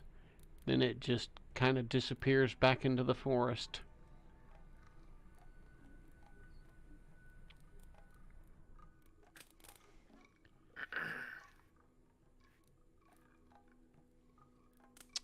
Alrighty. Pet.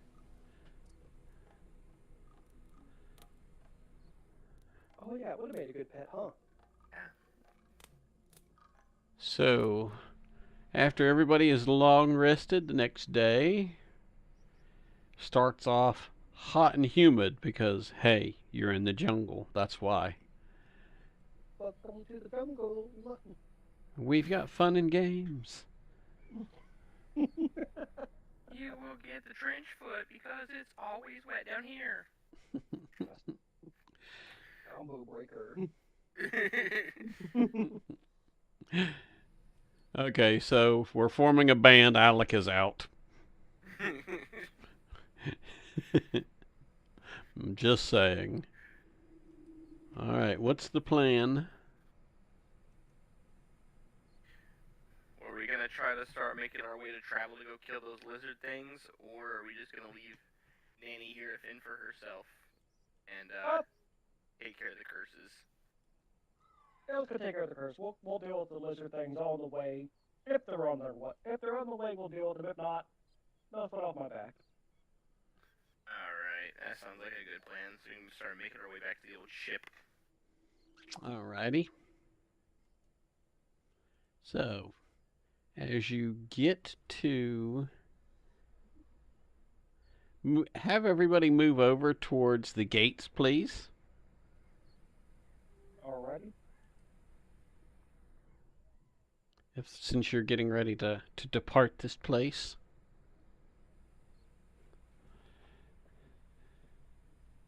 Oh, I was going to have y'all actually move outside the gate a little bit, so you can see beyond the city walls, the ruined city walls.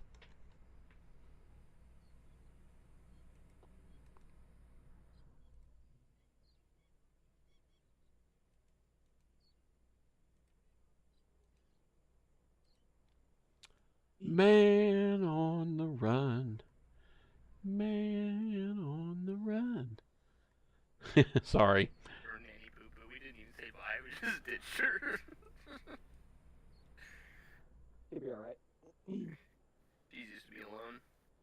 So looking out over the canyon walls, looking towards the north. Let me...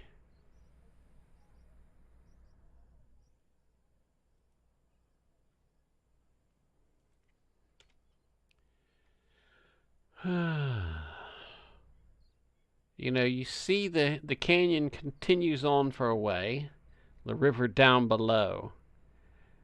But further off into the distance, you see the land levels out, and you see just the steaming hot jungle. Oh, and everybody roll a perception check for me, please. Alrighty.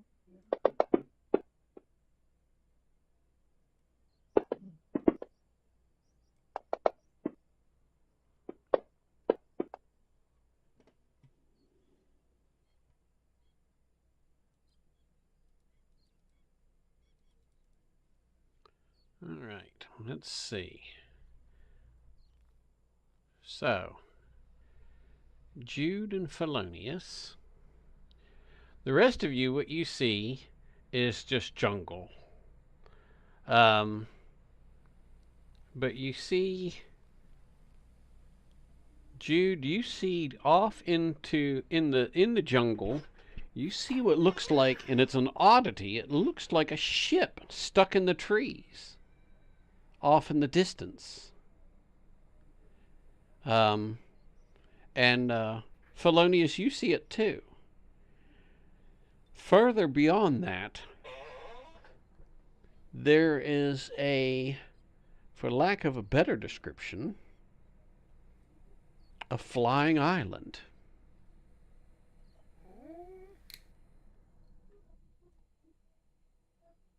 Hovering above the jungle, moving slowly, kind of like it's drifting on invisible currents.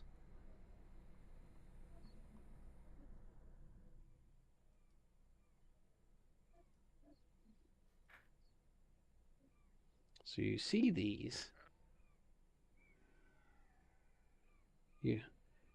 Off in the distance. So you have, when you return to the ship, you have two options as to where you would like to go next. Investigate the mysterious shipwreck in the middle of the jungle, or try to find a way to investigate the mysterious floating island. I've been on a ship before. I've never been on a floating island. That's my personal take. How does one get up to a floating island? Do we need a floating ship? I'm seeing it all come together.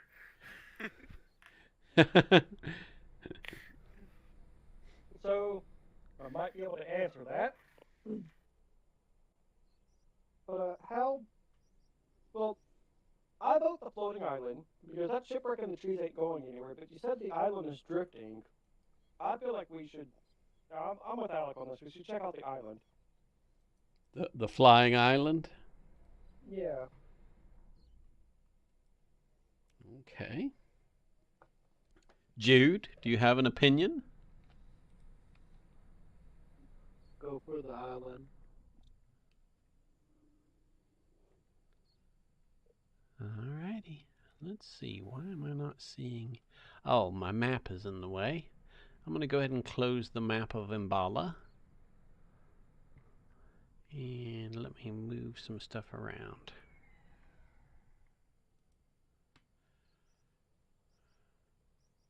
Okay.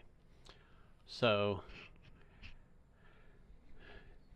what you see is a massive chunk of earth and rock torn from the earth, drifting over the swampy forest, about 200 feet above the ground. What looks to be a hacked-off tree towers above the stone, with its roots protruding out the bottom of the entire rock island, kind of hanging out. Between the shape of the rock and the branching of the tree's limbs, it creates the impression of a gigantic stone heart hanging in the sky. The impression is only made more gruesome by the red liquid dripping from the roots. As the island drifts, it kind of spins slightly, and you see a cave mouth in the side of the slowly rotating heart, and a staircase winding up from the cave to the flattened top where the petrified tree stands. The staircase definitely isn't natural. It looks like it was carved with tools into the rock itself.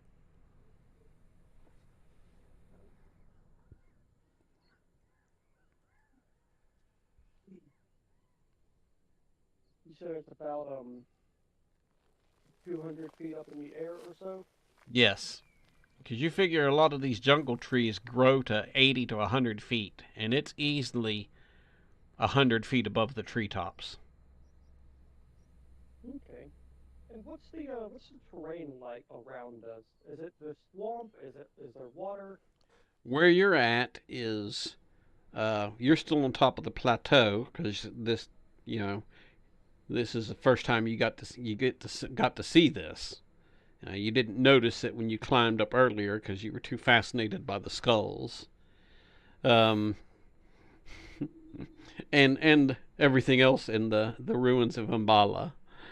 The the terrain here is a river canyon. It slopes downward again. The canyon does. The river is at the same level.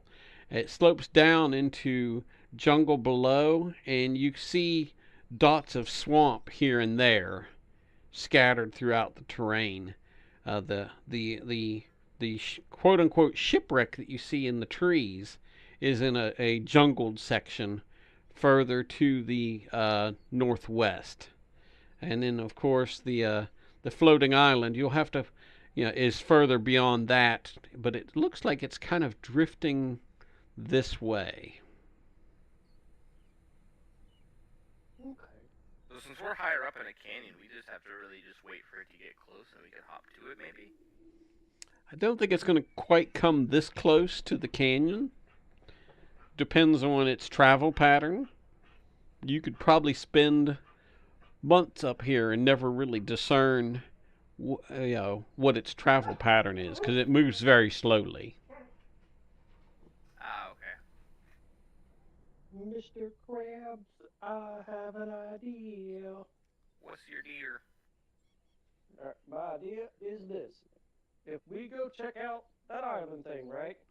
If we get underneath it and there is water underneath it, bear with me on this thought process. somebody brave should let me water boost them up there with controlled water. Because it's good for 300 feet. So I'm basically going to geyser launch you up to the thing, and you're going to have to, like, latch onto it. And You hope to better, God we don't overshoot. and you better have good sphincter control, because otherwise you're getting a free enema. Oh, yeah. Give you an idea of how fast that water moves, y'all. It goes like 300 feet in 6 seconds. So, yeah, you're going to be shot up straight in the air really fast and hard. Like, Clench really tight. yeah, like, you ever seen the cartoon where animals fall in the geysers and then they get like shot up in the air? That's basically what we're doing. We're doing a Looney Tunes moment here. I'm hoping for the best. So who wants to be first? Oh, and we're gonna give you rope so you can tie it up to something and then raise it back, lower it down to us, so the rest of us don't have to get water jet packed up there. I say ice is disposable, so he would be a prime candidate. Wow. I'm here to say no. Wow. Okay, to be fair, if Rudy didn't want us to treat his character as expendable, he'd I don't know. He would have abandoned him. You know what? Yeah, I'm liking this idea. Ice has a good athletics check, so he'll be able to, when we shoot him up there, latch on and climb on up that bad boy. I'm liking this idea. He can't disagree. Exactly. It'll only be the second or third time I've got one of us killed. I'm liking this idea. Yeah. Grandmerle has a distinct fear of high places after his last encounter in a chasm underground. Yeah. He is the least thrilled about this plan, just so you know. Past experience being what it was. Yeah, I'm voting ice. Well, first you've got to catch up to it somehow. All right, yeah. Oh, And yeah.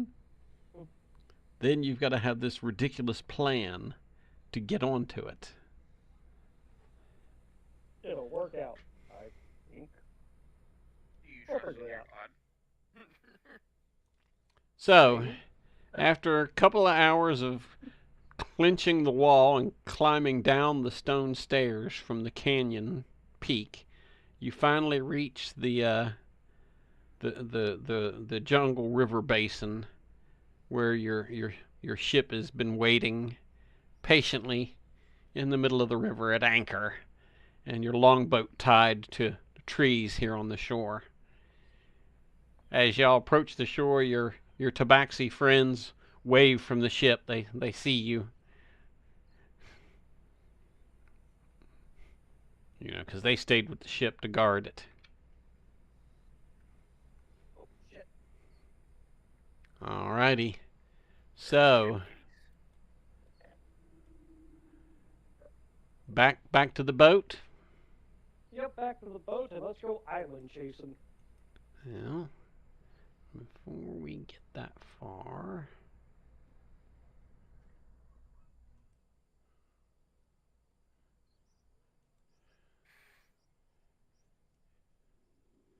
Alright, so you row back out to the ship,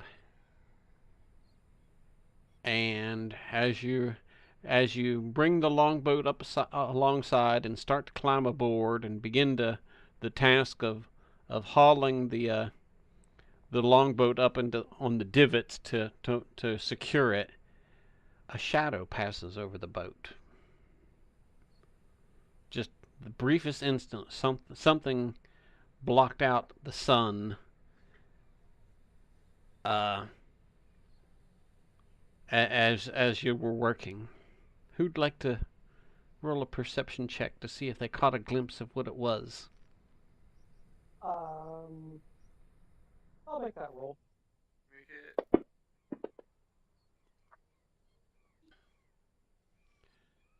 You Gotta look up too.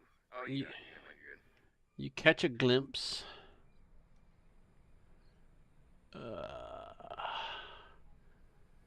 of a winged creature as it passed in front of the sun. Do, do, do, do, do, do.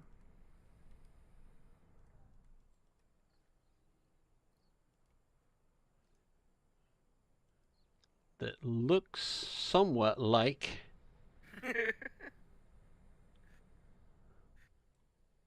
a pteranodon, a bipedal pteranodon. This is the lizard thing that lady was talking about.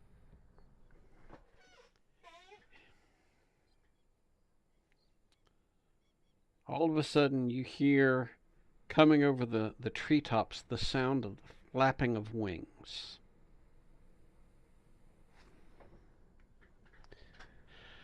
All right, give me just a second. Where is...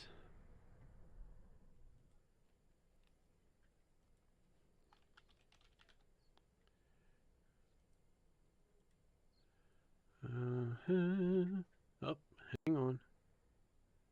This is what peak performance looks like. This is what peak performance looks like? What's that? The Terrafolk. Oh, the P was silent. That makes sense. I was like, what's this pterodactyl thing? Oh, it's silent. I'm dumb.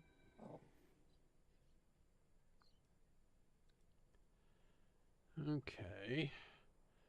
Okay, I don't so much read as just mouth the word, and hopefully I pronounce it right, and if not, I will stand on that hill. And probably die on it. Yep. I'll be a martyr to my people.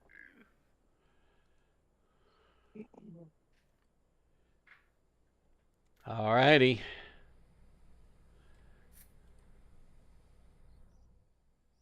Bear with me.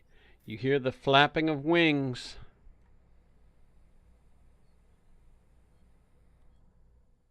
And your DM says his favorite thing. Everybody roll for initiative here in just a second. As soon as I get the combat tracker built out. Don't jump the gun on me. Roll everything. Just pick up like 10 D20s and just throw them in the box. Ah! Oh, it didn't work. Okay, good. That can't be mad at me. Yeah, it's only if you drop them down in the box that they roll, but if you drop them outside the box, they don't roll. Well, Drop only on if the you map, roll. they also don't roll. Yeah.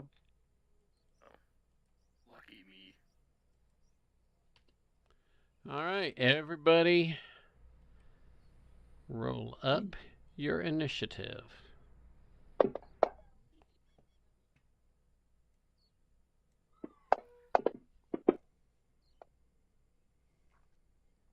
I swear I've not gotten higher than a 10 for my initiative in any of these fights. My poor dude.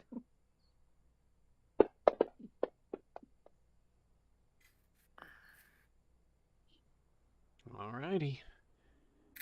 Let me roll it around so that Felonius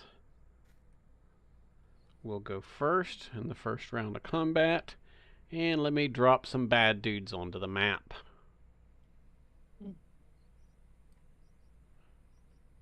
Well, we're boned. They're over there like a Godzilla boss or something. Yeah, I'm not sure why they sized like that. Well, it was nice knowing y'all. Let me just control water and drown myself. This is the scale we're zoned. Right? No, this is not the scale. They're going to be swooping around your vessel.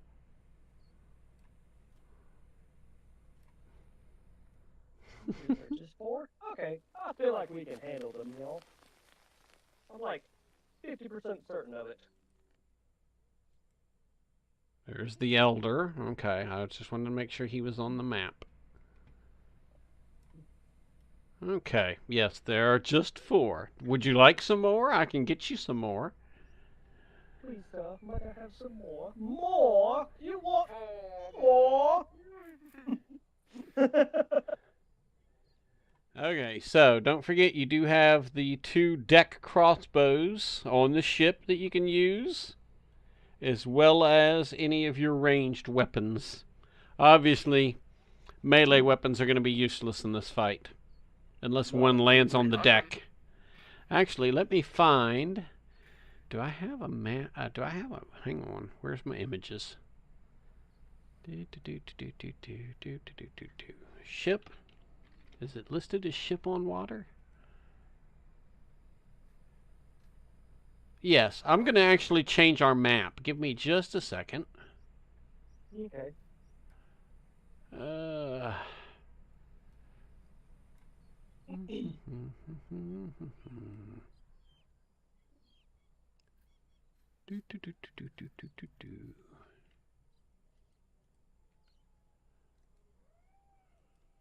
while you change that, I'm gonna grab one more Capri Sun because I'm a little baby. You do that. There we go. Now we got a little bit more. The scale. Yes. Because it was definitely a freak the fuck out moment with the large scale. So you want us to drop our characters down on the map? Yes. Alrighty. This is a little more useful, I think. Yeah. Yeah, I like this better.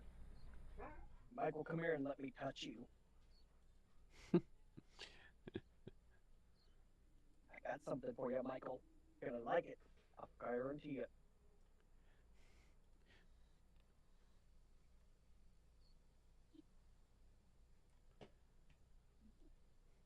You gonna bless him? Is that what we're calling that? A blessing? No, I got something cooler for him.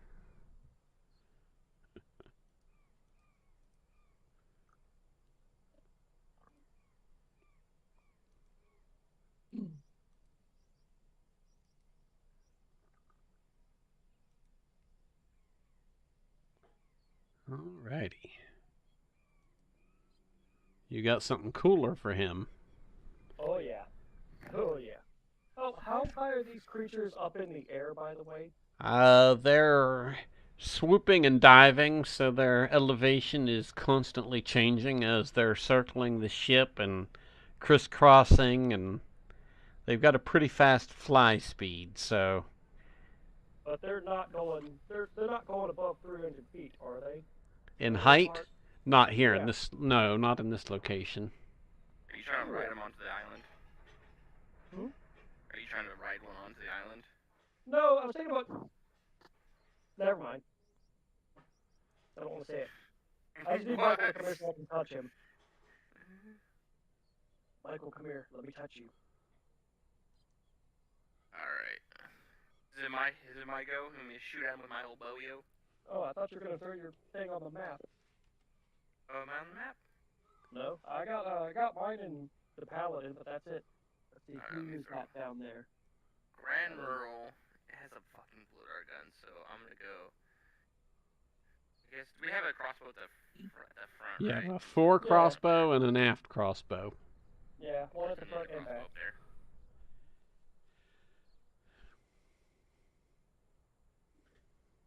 Close this door. It's so loud. You know what? Yeah, it would make sense to throw a...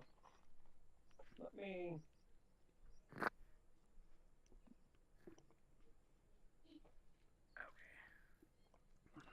So old Felonious, I'm gonna target the top, the elder.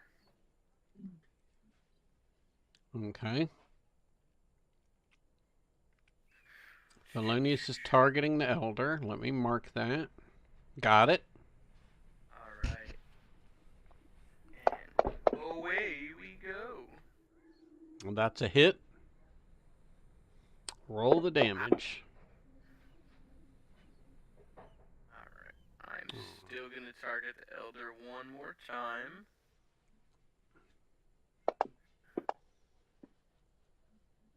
If we murder the old one, don't think twice about doing anything else. Is that your theory and you're sticking to it? Yeah. Okay. I'm just gonna beat up an old bird first. Does that complete your turn? Yes. All right, Felonious. It is now time for a Terra folk to attack. Let me see what this error message is. It just popped up on me. Initiative indicator has initiative. Attempt to call field is client FGU a nil value. I'm gonna have to take a look at that. Something's causing my end to trip errors occasionally.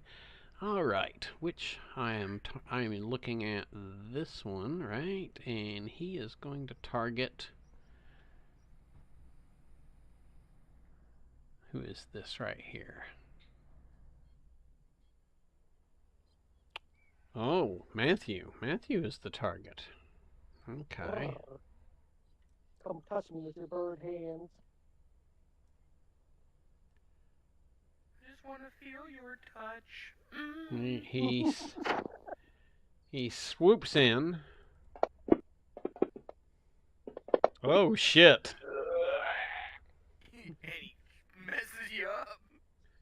They punch my dodo square. And now we get to roll the damage for the claws. Okay, he hits you with slashing claws for a total of 2 points of damage. No, it was 12. Or I'm sorry, 12 points of damage. I can't read. That's right. I was like, I'll take 2 points, but you know, I don't want to be dishonest about that was the first claw attack. Here comes the second one. You gotta touch me again. 2 nat 20s. For another 6 points of damage. And then now it will be Graham Merle's turn. Graham Merle, who are you targeting? Let's go for the Elder again, and I was going to try to see how we use the crossbow. I just had you roll an attack, and then using your standard weapon, and then we do the 3d6 for the damage for the military grade crossbow for the ship. Okay. Alright. All right. I'm going to target the Elder again. Okay. Graham Merle's targeting the Elder. And then I guess I'll just roll and attack for my blow-dart gun. I got a big blow-dart gun. Well, it's a hit. All right, so roll 3d6 for the damage. So right-click on the six-sider and select the 3x. All right, the Elder takes 11 points of damage. Same, just wrong character. Oops. Okay, he is heavily wounded. But is that the end of Graham Merle's attack? Well, yeah, the heavy crossbow is only able to fire once per turn, so. Okay. The big one. And then the Elder is going to attack. And since you've been just targeting him from the deck crossbow, he's coming at you, buddy.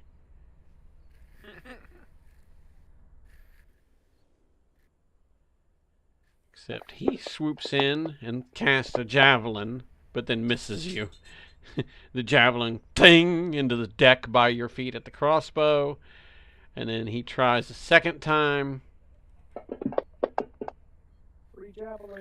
And also, and then that one flies off into the water. And that completes his turn. Both of which missed you. And then the other Terra folk is going to target, let's see. I'm guessing Matthew is physically the closest for a flyby attack. Yep. Okay. They're going to do another claw attack. And that hits. I'm feeling it, Mr. Krabs. Luckily only for 4 points of damage on the first attack. The second slashing attack with the claws is a miss. He swipes at you and then cartwheels away in the air to get back away from you. And because of their tactics, as these things withdraw away from you, you do not get an attack of opportunity against them. Fair enough. All right, Ice, your go. Why is it always selecting that one right there? It's never the.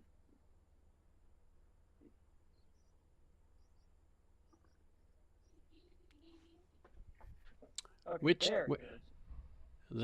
is that who you're targeting? Yep, I'm gonna target that one. Okay. Let me figure out. Did you already target him? Because it doesn't show on my end. Selection target enemy units. Okay. There it goes. Now I got it selected and targeted. Okay. All right, I'm on. Eat a javelin at that bad boy. And you hit.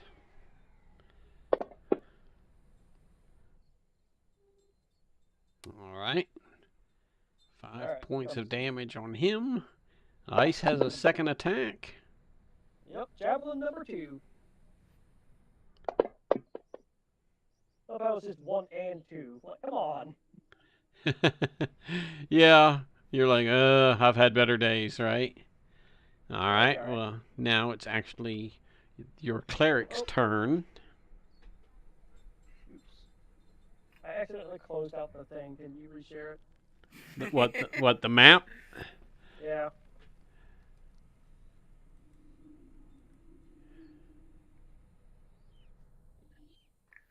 All right, let's see. So that is. All right. Ah! I super zoomed and didn't mean to. All right. All right. So I'm gonna move 25 feet to that little spot right there. What's my total move? My move is what, 30? 30. Yeah. Okay. Cool. Sweet. So just right there, and I can still make a move.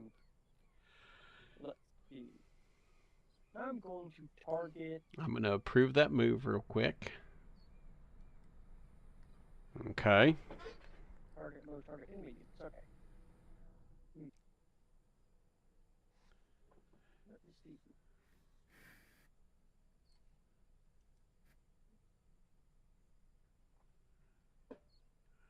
Why is it not letting me? You want me to target it for you? Yeah, I'm trying to target that one terrafolk down at the bottom right-hand corner that got the 2 javelins in them. Okay. All right, and I'm gonna hit it. Got it. All right, and I want to hit it with Sacred Flame. Did you want to roll the deck save for it? You don't have to roll the attack for that, do you? Or you just have to double click on it for it to initiate the process. And then Fantasy Grounds typically rolls the deck save automatically. So Yeah. I mean, I can throw So it if in you- the chat. so go to your actions tab on your character sheet. There you go. And he failed his save. Here comes the zippy zaps. Oh, he is heavily wounded. Starting to have a slight wobble as he flies. And does that conclude your turn? Yep. Alrighty. And then it will be Jude's turn.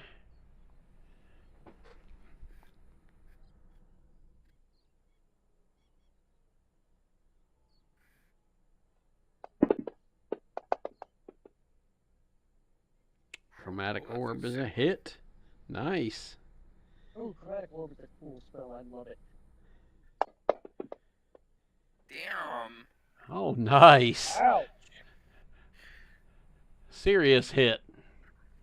That's it. Alrighty. Wait, and which one were you targeting? 13.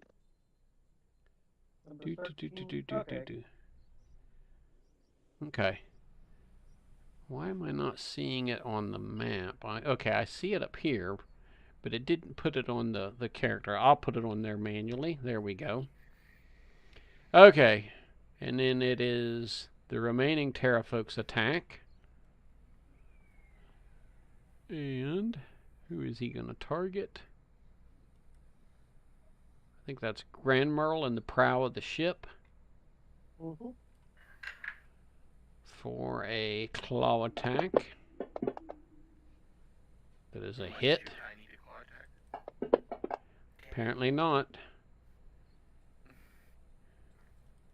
And then the second claw attack, oh shit, is going to be a crit.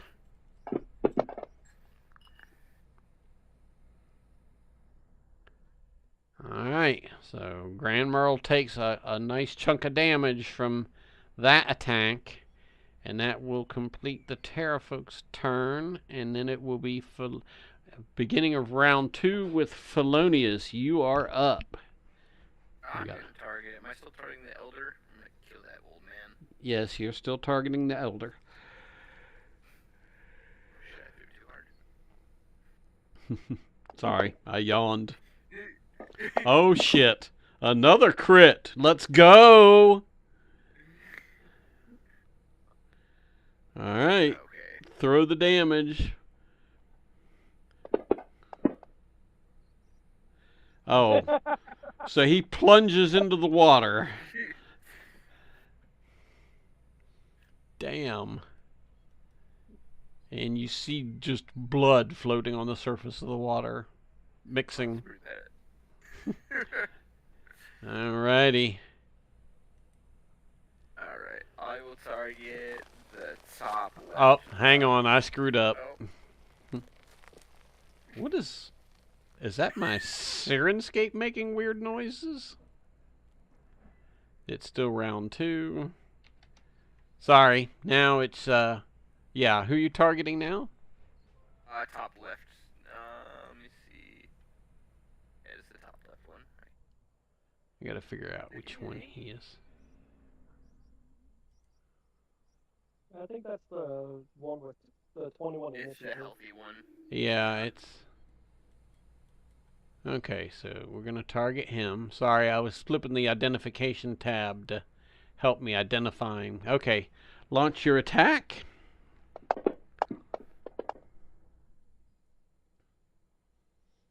And then roll for damage. You just smoothly pull the arrows and just ting, ting, ting, ting. Okay. Does that conclude your attack? Yep, Your that's action? all. That's it for me. Alright, this one is still targeting Matthew. Why? That's okay, his first attack misses. His second attack misses. So you just dodge 2 sets of claws coming at you. And then it will be Grammarl's turn. Okay, he's gonna do. Where is he at? Guess we'll target. Number 13, the heavily wounded one. Okay. There we go. Pops him with that. But you missed. But he has 2 attacks, doesn't he? Oh no, he's at the crossbow. Oh, okay. Well, unfortunately, he missed. Okay. And Terra folk swings in and hits Matthew again with its claws. But for the second half of its attack, it tries to bite and misses. Alright, and then Ice is up. Matthew, your cleric is on deck next. Alright, where is the... Alright, here comes the good old javelin. Nothing beats that bad boy.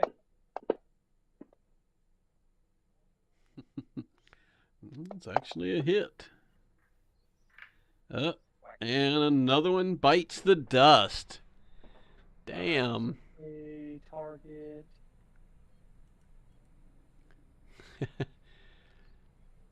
So we're dealing with the 2 Terrafolks at the back of the ship. And that completes... Oh, doesn't Rudy have 2 attacks? Yeah, he does. I am trying to get the. I'm trying to figure out how to do the damn attack thing. Um, I don't know if it's the target mode first and then, or if it is the target enemy units and then, or how it works. I got it earlier, but I can't seem to get it now. You got target first and then attack. Okay. So target enemy units and then. Yeah, I just couldn't get mine to work. It just kept messing up. Or Yeah, the targeting seems to be very glitchy on the player side.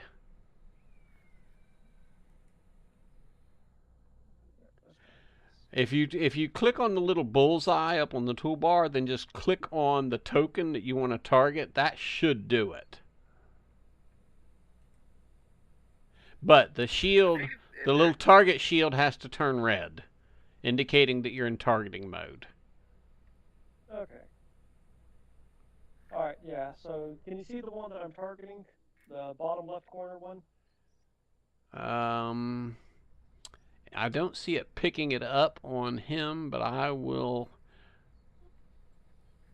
Let's see if I can do it from here. But see, I'm not playing as a player in this window, so Ice needs to do it. Let me see which one it is. Yeah, because it seems like sometimes we can get it to work, other times it's like, no, we don't want to.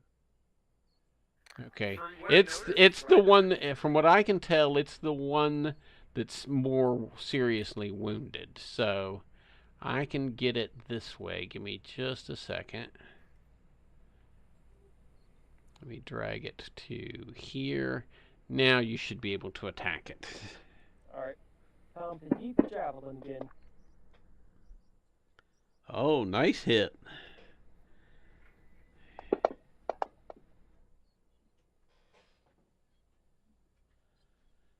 Okay, did that not take the... Yeah, that did apply the damage. Okay, I was just making sure. Yeah, that one is now heavily wounded. And then that will complete Ice's turn. And then Furby the Cleric.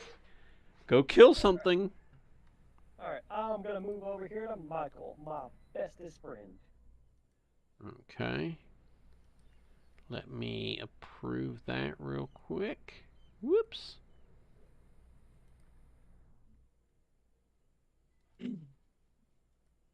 Okay.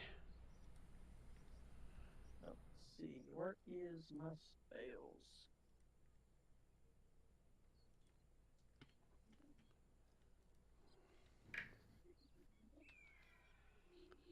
That's weird.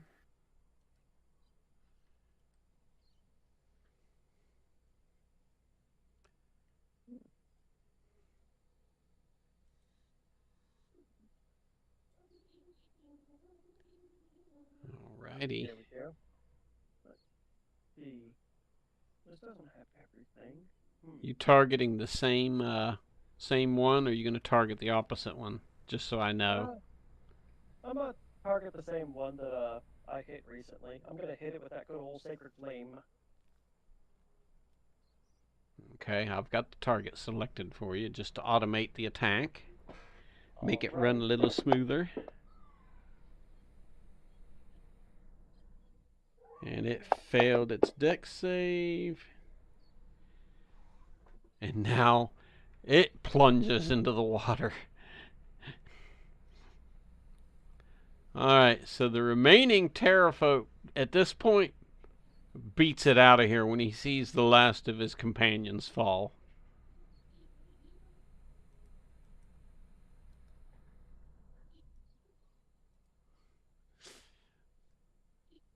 Alright. Interesting little fight. Y'all actually took some damage. It's a rarity. Right?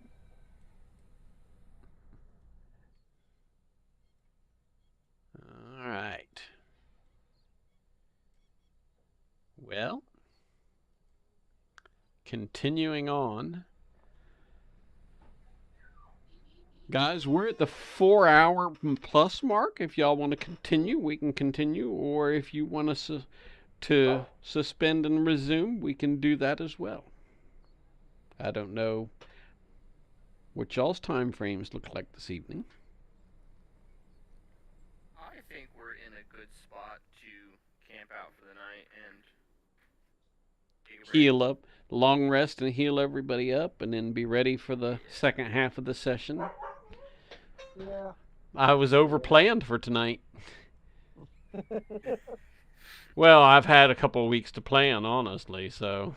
And we probably wasted about 30 minutes interrogating that woman over her skin. Poor lady. Yeah, you do tend to be a dog with a bone, Matthew Bryan. I'm just saying. To be fair, she was highly suspicious. And you're not? I willingly admit that I'm suspicious, okay? I know I'm shady. That little old lady in that hut made out of whatever that thing was, she's just weird, okay?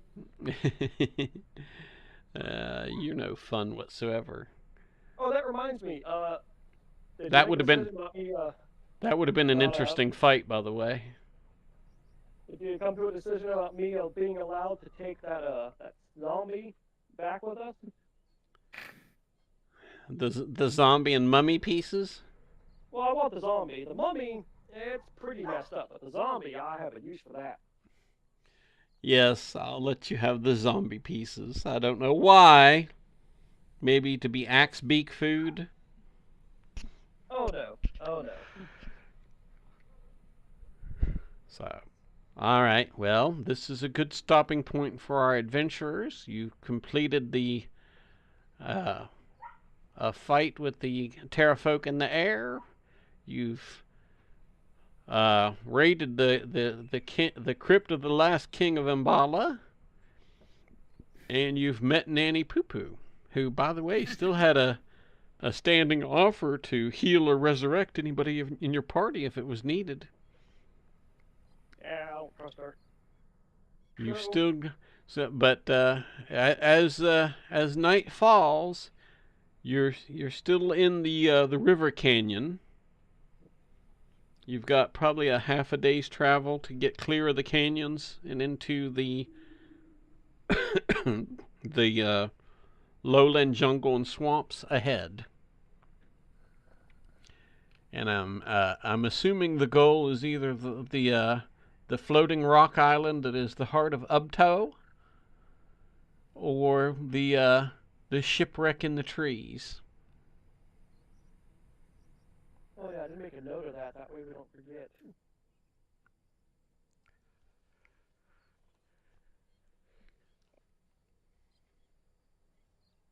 So I have a question. Of course you do. So with that zombie, my question is this. Since we got the axe beak, and I'm just going to assume that we've been feeding it and all that fun stuff, and we've been socializing Yeah, and getting used to our Luckily, the Batiri didn't discover that you've been feeding the Axebeak their compatriots, but So, my question is this. If I resurrect that zombie, and basically, can I realistically, could I resurrect that zombie, bring it back? resurrect in this case isn't going to resurrect the zombie. It would resurrect the person who was the zombie. You're probably going to have to create undead with the body parts. Yeah. Yeah. Wrong person worked on mine. My bad. My question is this. After I get the axe beak more socialized to our presence and start using my animal handling skill to train it and tame it some more, would it be possible for me to use my zombie plus other bodies I drag along the way to raise down on them and teach it how to fight beside us? Were you trying to create a zombie army? Well, I mean, I plan on doing that, but I also want the axe beak there because, well, I mean, that thing was a lot of trouble for us to get. I mean, you're probably not going to be able to complete that in time to prior to reaching Omu. Okay. Well, because I mean you're I can only tell you that y'all are getting close to the lost city of Omu. I can't tell you how much longer it's going to take you. Okay. So then, in that case, then train it to at least guard the ship for us. Basically, if it's not a sailor and not us, its ass is it's on the dinner table. Okay. At least that's my plan. Basically, treat it like a guard dog. Oh, and bring it to the tavern. Tavern wenches love big birds. Hmm. Is that a? Never mind. Look, if somebody brought a giant dinosaur bird thing to a bar, you bet I'm gonna be buying that man or woman drinks and talking to them about their dinosaur bird thing. Okay? You can't just not ask about it. You got to talk about it because it's like, what is that? Where'd you get it from? And why do you have it? You know? A cleric, a ranger, and a thief walk into a bar with an axe beak on a chain. Who says they want to keep that bad boy on a chain? It don't need no chain once it's tamed enough. I think the barkeep might insist. Hey, you can't let that thing in here loose. It's gonna have to be on a leash. Well, what do you say for 20 gold pieces to just ignore that? Hmm. So I have 20 gold pieces. Can he fight an axe beak? Anything happens, Right? if anything gets tore up in here, you're gonna be responsible for it. Oh, we already knew that. Lord have mercy. Also, no one's gonna want to mess with us in the bar when we have that thing. If they try and start shit, we'll just be like, "Get him, boy!" Or girl. I don't even know what it is. We didn't have a name for it yet. Bird. Bird. I like it. His name is gonna be Bird, Bird. bird. The bird is the word. Bird, bird, bird. The bird is the word. Bird, bird, bird. The bird is the word. Okay, guys. I think we're wrapping up for the next session. Appreciate everybody that tuned in tonight. We did have some folks dropping in. Nobody in chat though, so that's kept me from having to multitask somewhat. So, but I did take a couple clip marks for doing some shorts I'll put out there. But as far as the stream goes, Twitchers, have a great rest of your evening, and we will see you all next time. And then, guys, if you'll hang out for a second, I'm going to kill the Twitch audio so we can talk. Alrighty.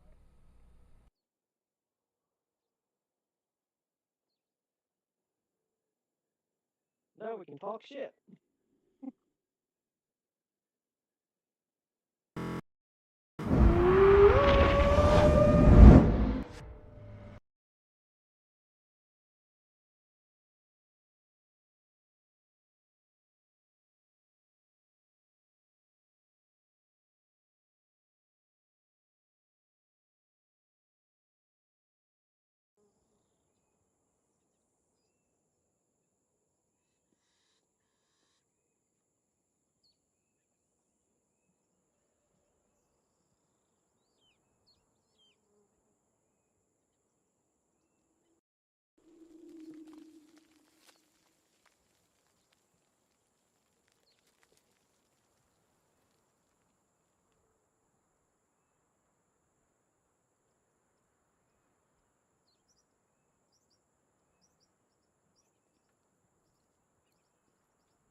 Just go ahead and